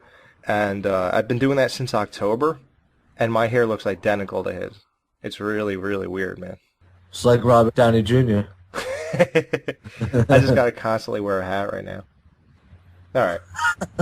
I don't know. What do you want to talk about the movie? I mean, Jamie, what's your overall feeling on this movie? You don't like part 2. You love part 1. What do you think about this one? Love it. What? I do. I was waiting to say that. Oh, Jamie. Neither one of you liked it, so I was just like, yes. This movie is so much fun for me. I just dig it so much. It's terrible, but you know, I mean, the effects are just woo, but I mean, not all of them. What do you mean, whoa? Like bad? Well, like, yeah. Well, I mean, like the skeletons and everything. They're pretty bad. The skeleton crew. Oh yeah. We were in that movie. But I don't know. Ash has so many great moments in this. I mean, this movie is all about him. I mean, well, Oh, it is. So was Evil Dead 2. As opposed to Evil Dead 2, yeah. But this is all about him being a badass, you know, and he's got just this great sense of humor, and he really comes into this character, completely transforms this character into what has now become the iconic Ash, you know. Yeah, what do you think about that real quick? Like, are you guys, you know, a lot of things you got to take into consideration when rating sequels is, does the character progression make sense? Well, no, these movies don't really make sense together, so no. But I don't really care because it's Ash. I know, that's the weird thing. You give it a pass, right? Well, hell yeah. You know, and now I'm sure people are confused as all hell out there because I raised so much hell about Evil Dead 2, and now I'm, you know, jerking off Army of Darkness all over the place. As long as nothing lands on me, I'm all right with it. Fucking all over the walls. I can explain that very simply, and the reason is that, well, that's just the way it is. Deal with it. I don't know. What a great reason. And it's because you love Part 1 so much because it was scary, and yeah. What are you saying? This is scary? No, not at all. But no, by damn. the time... No, the reason she didn't like 2 was 1 was awesome and scary. So wait, you're saying you need one in between? Like, by the time we got to Army of Darkness, it was well beyond silly, and we knew that going in, you know. So why can't you go back and like 2 then? For the same reasons that I didn't like it then, because I feel like it disrespects the straight-up horror of the first one, and like if he had not included any story from the first part and had just picked up where they left off, with the thing hitting him through after it hits the doors, it picks him up and puts him through the trees. right, I wouldn't care at all. Really? Decided, I still wouldn't like it because it was still funny, and I loved the horror of it, but I wouldn't be as angry with it. Okay. But anyway, but by the time Army of Darkness comes around, it's, you know I'm never getting what I got from the first one. That this franchise is not doing that. So we're not going in that direction. Yeah, so removed, right, from the first one. Really, Bruce Campbell never goes in that direction again. I mean, he's never scary. Yeah, he's always slapstick goofy. Right, you know, and I don't know, by that time it's a whole different, it's a different mindset. I'm in a different place, and I really, really dug it. And I still do. Wow. Good Lord, Jamie. Enigma, I know. No, you know what it is for me? It was so disappointing for me because, dude, with 2 it being so off the wall and 1 being scary, like you said, Jamie, I feel like if you're gonna fuck with other dimensions, go all the way. Go all the fucking way, you know? And for them just to go kind of, well, not, you know, back in time or whatever the fuck it is, it's like, I personally just didn't like it. And I liked a lot of this movie, actually. There's a lot of shit that I do like in this movie. It's not that I think it is abomination or anything. Like, it's fun. It's definitely fun. I just feel like it's a waste, you know? If you're gonna go that crazy, like, I feel like if they just, you know, went a little further with it as far as the world and going crazy, and they did, you know, with the tiny little ashes and it was cool. You know, I don't like that at all. I didn't like it. I don't like the tiny little ashes part either. I didn't like that part either. I'm just talking in the whole scope of things, like thinking outside the box. Doing things that you wouldn't normally get away with. Well, I say in, you know, Evil Dead even. They got away with pretty much everything. They got away with murder in Part 2. Right. But it just seems like if you're going to go in another dimension, take it further. That's my main disappointment and why I dislike it so much. You know what I mean? Yeah, no, I get that. Yeah, it's whack. Yeah. It's crazy. It's stupid, right? It's like annoying. What about the... It really is. It's just, to me, it pushes it. And I'm a huge, like, Three Stooges fan. You know, like, I love slapstick. I love physical comedy. You know, yay, bring it on.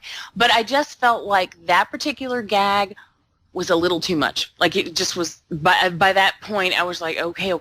Yeah, it was almost like, go away already. What about the skeletons doing the Three Stooges bit on him from out of the ground and stuff? That I love. I mean, come on, that's hilarious. That's awesome, yeah. And you have to love the scene where he goes to actually retrieve the book, and he's, like his face gets sucked in? He's saying everything but what he's supposed to say. That was hilarious. That was really good. He was like, collect 2, Vok 2. And then the icing on the cake is when he's like, all right, well, I said it. Yeah, like, that's going to do it. Yeah, like he's convincing, like, the air. Yeah. He's like, well, that was it. So I'm going to get the book now. Fucking part, dude, yeah. See?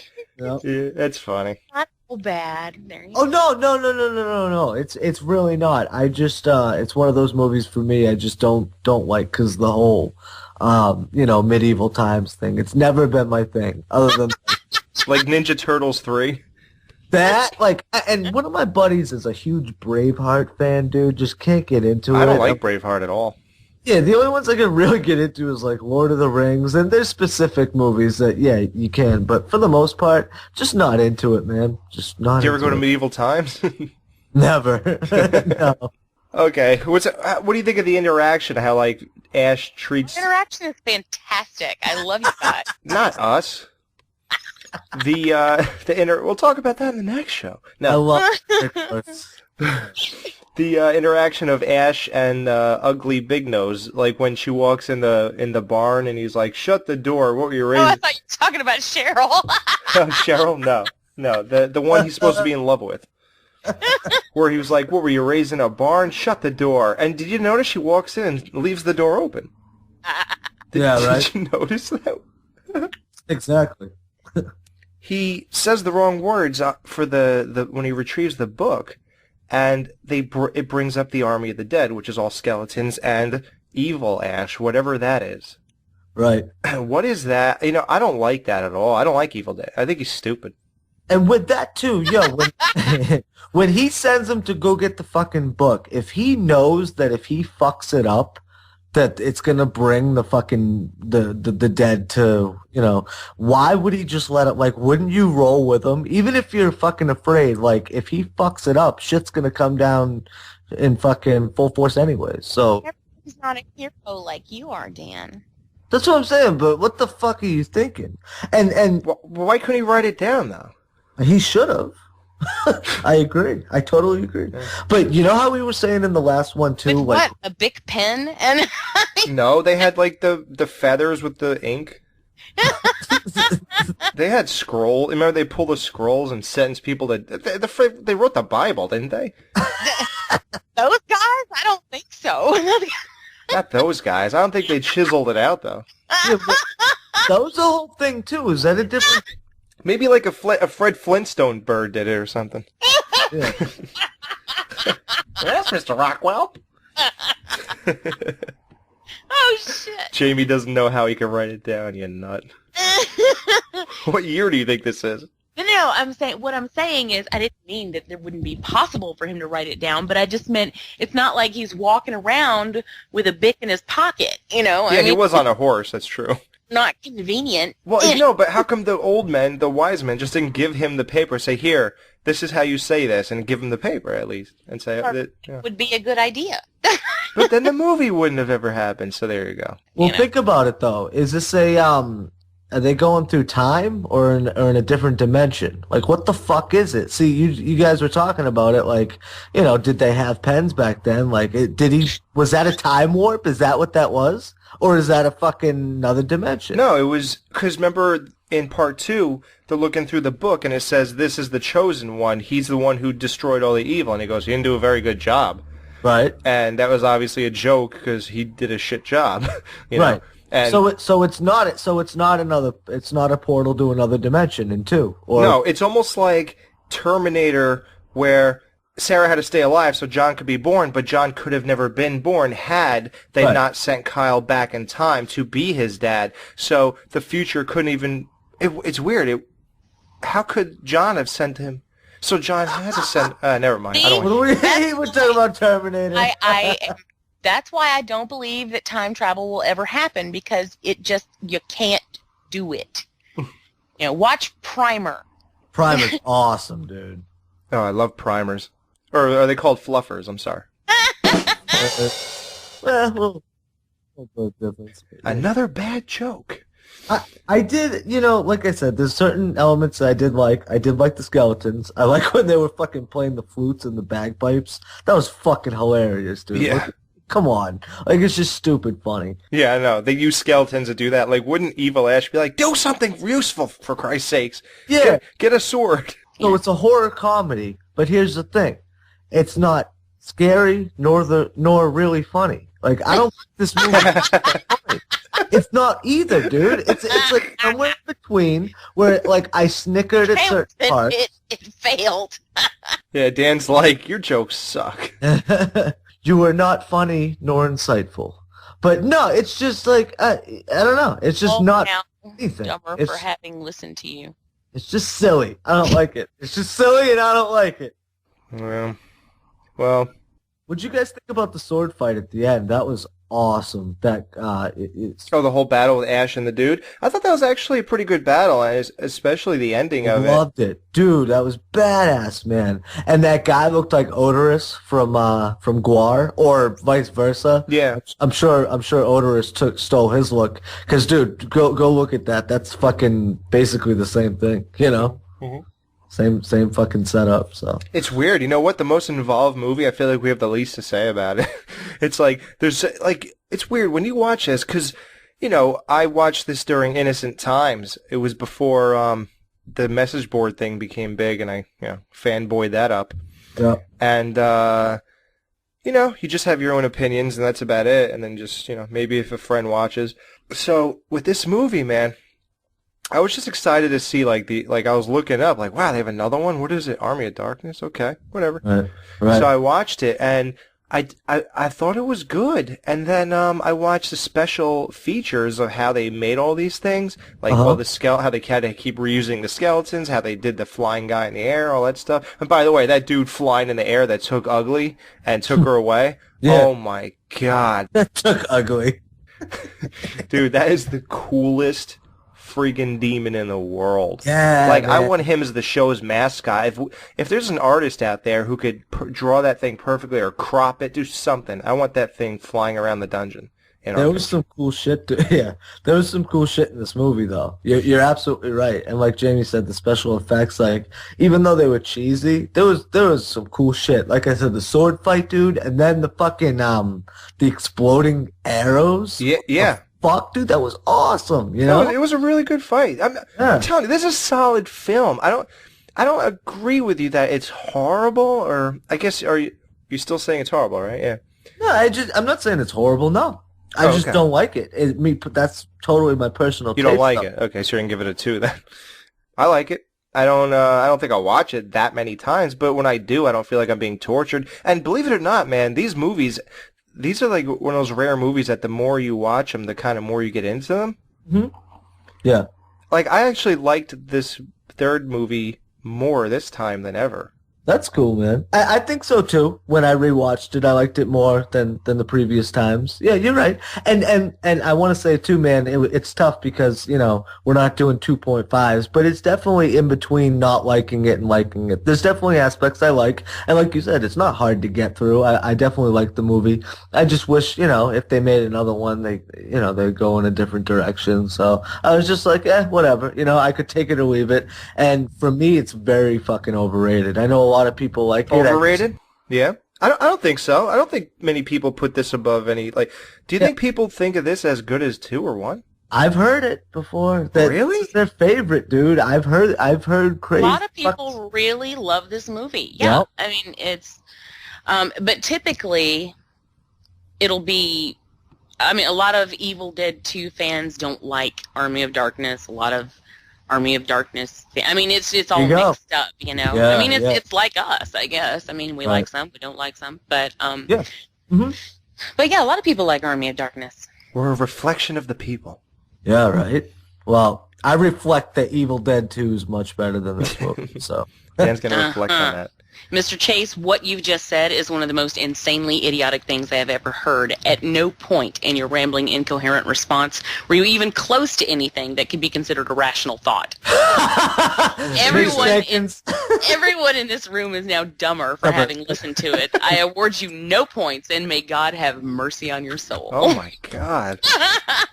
And she drops the mic. Oh, my God, I love you so much. James, Miss Jenkins, I want to make sweet love to you down by the fire. And then throw your ass in it when I'm done. If you're going to stay home today, you can help me shave my armpits. Yeah. God, Jamie, you killed it for all those guys who are cracking one out right now. No, I didn't, because now they know that I can quote Billy Madison. And okay. That's a turn on. Yeah, it is. We were all in this movie, actually. I was the skeleton that before the fight, I went,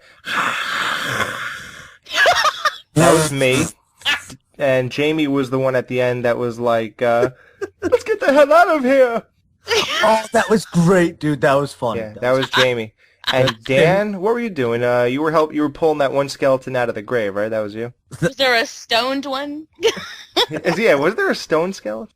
Oh. And you know how funny it is that you should say that about me, because I will break and run. Like, that's what I do. Like, I run. Like, I need a drink. I had this one asshole locking me out of my own house. We were having a party, and he and I were on the back deck, and we heard a chainsaw in the distance. And, like... Were you at a carnival? No, I lived out in the sticks. And we both took off running for the house. He got to the house first, slammed the door, and locked me out of it. What the fuck? Are you out of your mind? And this is my house, motherfucker. So anyway, it turns out it was not a chainsaw. Okay. It was a horse in the pasture. Oh, my God, Amy. You sketchball. So you thought it was a chainsaw? Yes. It sounded, I swear, it sounded just like a chainsaw. Oh, my God. And the only one, you know. What do your SAT scores have to be to get a role on this show? Well, I'll tell you what mine was. What is it? 1240. Yes, I beat you. What was yours? Fucking clue. 1502. 1502? Really? Yeah. Wow. Alex is an idiot savant.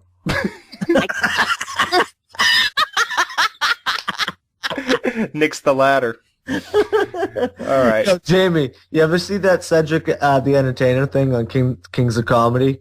When you see a group of people running, and you don't even have to ask questions, you just start running later, and then later on you go, what the hell was we running for? All right, let's wrap this up, please. Okay. All right, what is a stupid movie? Okay, so they fight. He slings the guy into the air. He explodes. That's the end. They keep the Necronomicon. The armies get along at the end. Ash has to drink potion, say those 3 words again to arrive in his own time. Apparently, he messed up the words again, and there is... See, this is the thing about the ending, man. It kind of got me excited for a part 4. And let's think about it. Evil Dead is 1979/81, so let's just say 81. Right. Next one comes out 6 years later. Next one comes out 6 years later. Yep. So... I think it came out in 93, that's what it said. So 99 would have been the next one, and we went past 2009. Right. I have one thing to say to that. Okay. Indiana Jones. I know, but who wants to see Ash at 45 years... Well, how old is he now at this point? Anybody know? I have no idea, dude. He's got to be old as shit. Let's just say he was 20 in 80. Okay, yeah, let's just say he was 20 in 1980, so... So he's in his 50s. 50s, yeah. So, 50-year-old dude, he's... Yeah. Oh. Maybe he could be in, like, Rocky 7.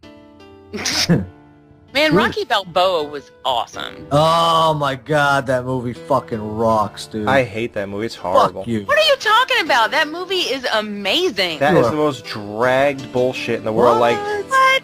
Rocky's interactions and trying to make like that stupid bitch who was like, "Hey Rocky, screw you, creepo," from part 1. Wait, dude, I hated that. Yeah. Talk about taking a fucking character from part 1 and running with it. I mean, we don't give a fuck about Little Marie or whatever her name was. Like, yeah. They just like took that and expand. Like they really made a leap that we'd give a fuck that that's her. Like, I'm sorry, I just don't give a shit. And the whole dialogue, it's. I actually thought that was interesting.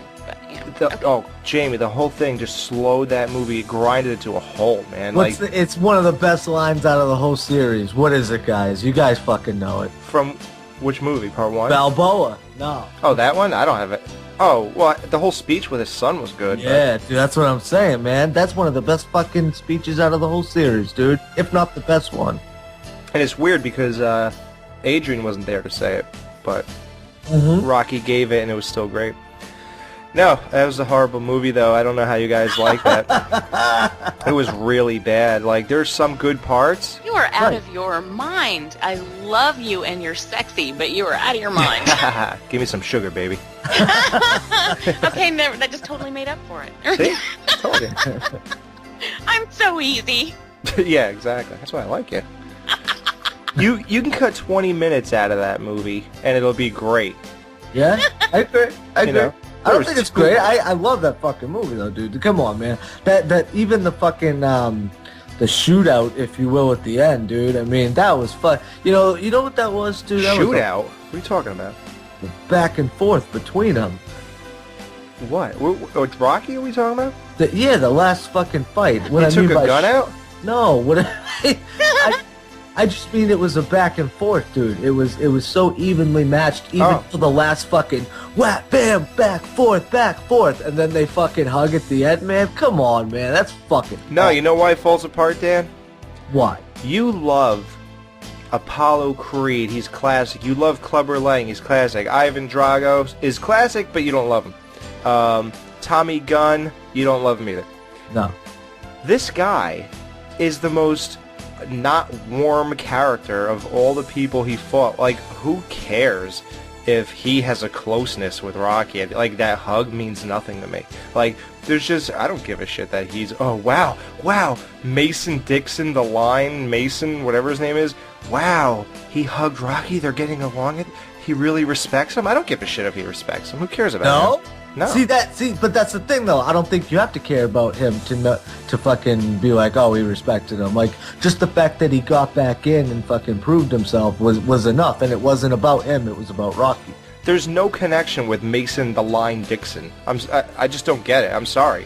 No, you're right. Absolutely. And do you know what an asshole that guy is? Did you know that halfway through filming, or more than that, there was a point where they had to continue with him? And at that point, he said that he's dropping out of the movie unless he gets paid a shitload of more money. What a douche. And Sylvester Stallone had to give him the money because he couldn't it was that fine line where you can't afford to reshoot.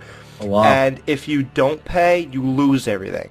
It's horrible, huh? That guy did that to him. And I didn't know you could do that. Like, isn't there contracts bind? I don't know. But he did that. Isn't that wild? Yeah, you can do it, but morally it's fucked up. Yeah, that guy will probably never get another part in his whole life. And Apollo Creed would not let Rocky use any of his footage. Did you notice, like, when they were showing all the footage of all that great stuff? Why is no that? Apollo Creed. He wants no part of it. He's very I don't know. There's something, and Paulie also screwed Rocky. There's something about Paulie that he is a very negative or evil thing going on there too.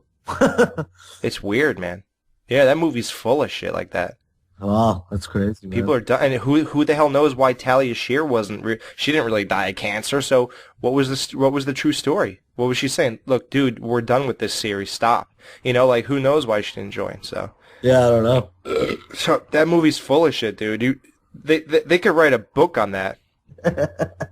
No, I'm with you, man. That's crazy. It's crazy, yeah. Damn. Still awesome.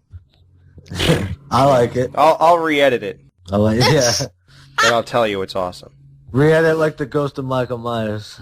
I wish we could do movies like Rocky's. That'd be cool. Maybe when we retire in 51 shows, we could move on to other stuff. Yeah, Well, it's either that or be a greeter at Walmart. So I. Yeah, what kind of job could we get after this? Cumberland Farm. All right, let's wrap up Evil Dead. So, Evil Dead 3, Army of Darkness. Dan, well, we already know how many bones you're giving this baby.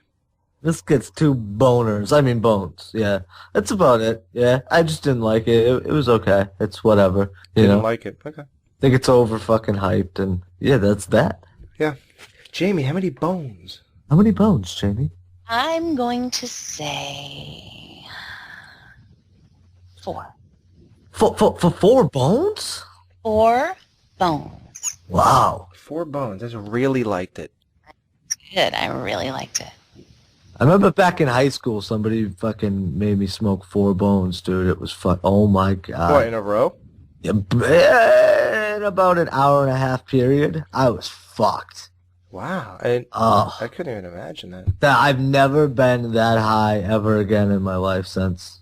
What about when you were hearing that the deer laughing in your head for a year? Dude, I don't know what the fuck that was. I got problems.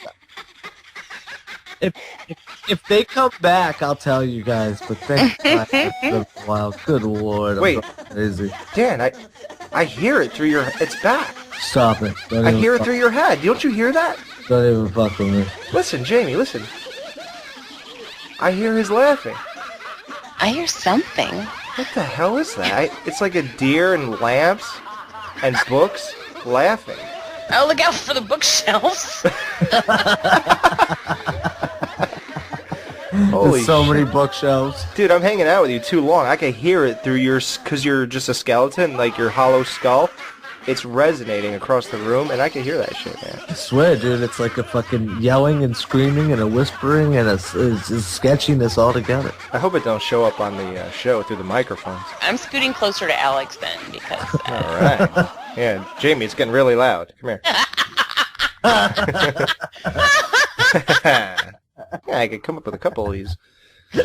All right, well, I give it 3 bones. I think I liked, that's liked. Yeah, I liked it. Yeah. So that's about it. I don't really like it. Or do I? No, you know what? If you're right, Dan, I'd do a 3. I would do 3.5. If we were going for that. We can't do halves. Hey, can we use that tip of your pinky bone that was sticking out of your hand when you cut the top off? Use the tip of something. I have a question, by the way. Where is the rest of my arm? You try to get out of your shackles one too many times, and it snapped off. I guess we don't have any feeling down there. You didn't even notice it. Huh. How about that? Well, I've just wondered because it just sort of ends in a nub. Okay, Jamie, the fact is you were holding a cane earlier, so I couldn't redraw a hand with a mouse, so... Okay. There you go. It became unjointed after you tried to get out a few times, and it just popped right off. Like I'd ever try to get out. Can I even get credit for making canes and hands disappear? Do I really have to redraw them? No, honey, I'm sorry. I'm kidding. I wasn't meaning to complain. I was just curious. Yes, you were. You complained about your hair because it didn't go down to your ass. No, that was not a complaint. You asked me if I thought anything should be changed, and I said, well, the only thing is that my hair is actually much longer than that, but I didn't. That was not a complaint. Get out of here. I like how when I'm smoking too, like at first we want it to be ambiguous whether it was a cigar or a fucking joint. But at this point in the game, is it really necessary to be ambiguous on any level? That's for the kids, Dan. The kids who look at the picture. The kids. This is for the kids. Yeah, so it's okay for the kids to look at the picture, but then they go to listen to the show, and then they're like, they're like warped for life. That's fucking false advertisement right there. Do you know how many kids printed out that picture and put it on their wall in their bedroom? They love this show, and they did that. None. Really? Oh. Yeah, they did. A lot of kids actually posed Maybe they gave my skeleton boobs. A lot of kids pose next to that picture on their wall, and they send it to me in emails. Yeah, they love it. Wow. Aww. The weird thing is they're always pointing to you two in the picture, and they're giving a thumbs up on their other hand. Well, no, I mean, to their credit, that's not because of them. It's because their parents tell them to stay away from you, so. Thanks, Dan. What am I, a convicted child molester? Not convicted, no. Yeah, nobody caught me yet. All right. There was something in the woods. Everything's gonna be fine. Everything's gonna be fine. I don't know if you'd noticed this, but everything's been getting worse. Every second. If we don't do something, we're all gonna be dead! We're gonna get you. Does that sound fine? Rated R. All right, guys. Well, there you go. There's the Army of Darkness review. You got our bones for it, and so I guess that's it, guys. So, after this, we're gonna do something for the first time in podcast history. We are going to interrupt a retrospective with a non-retrospective show. Yes, sir. And that too. And for good reason. Yes. The next show is two big events wrapped up into one. And we did not plan this, but it worked. So we're going to go with it. Yes. We have been doing this for 1 year on April 2nd. That was our first show. We did that because we were doing the 12 Days of Friday the 13th because there's only 12 Friday the 13th movies, and we wanted the last one to end up on Friday the 13th, 2012. Mm-hmm. And that was, the remake, of course. Yes, sir. And we included Freddy vs. Jason. We consider that a Jason movie, even though it's really a Freddy movie. Well, yeah. That's one of my favorite shows. I mean, dude, I love that. But yeah, absolutely. I mean, that was just so fun, and that's how I define great. If it's fun, and we had a good time, and that's what that was. So. And we're gonna be going over all the shows on this next show, so it's gonna be fun. Some people have sent some stuff. They said, well, here's things you could talk about. What was your favorite show to do? What was your favorite interview to do? What was the worst interview? What do you?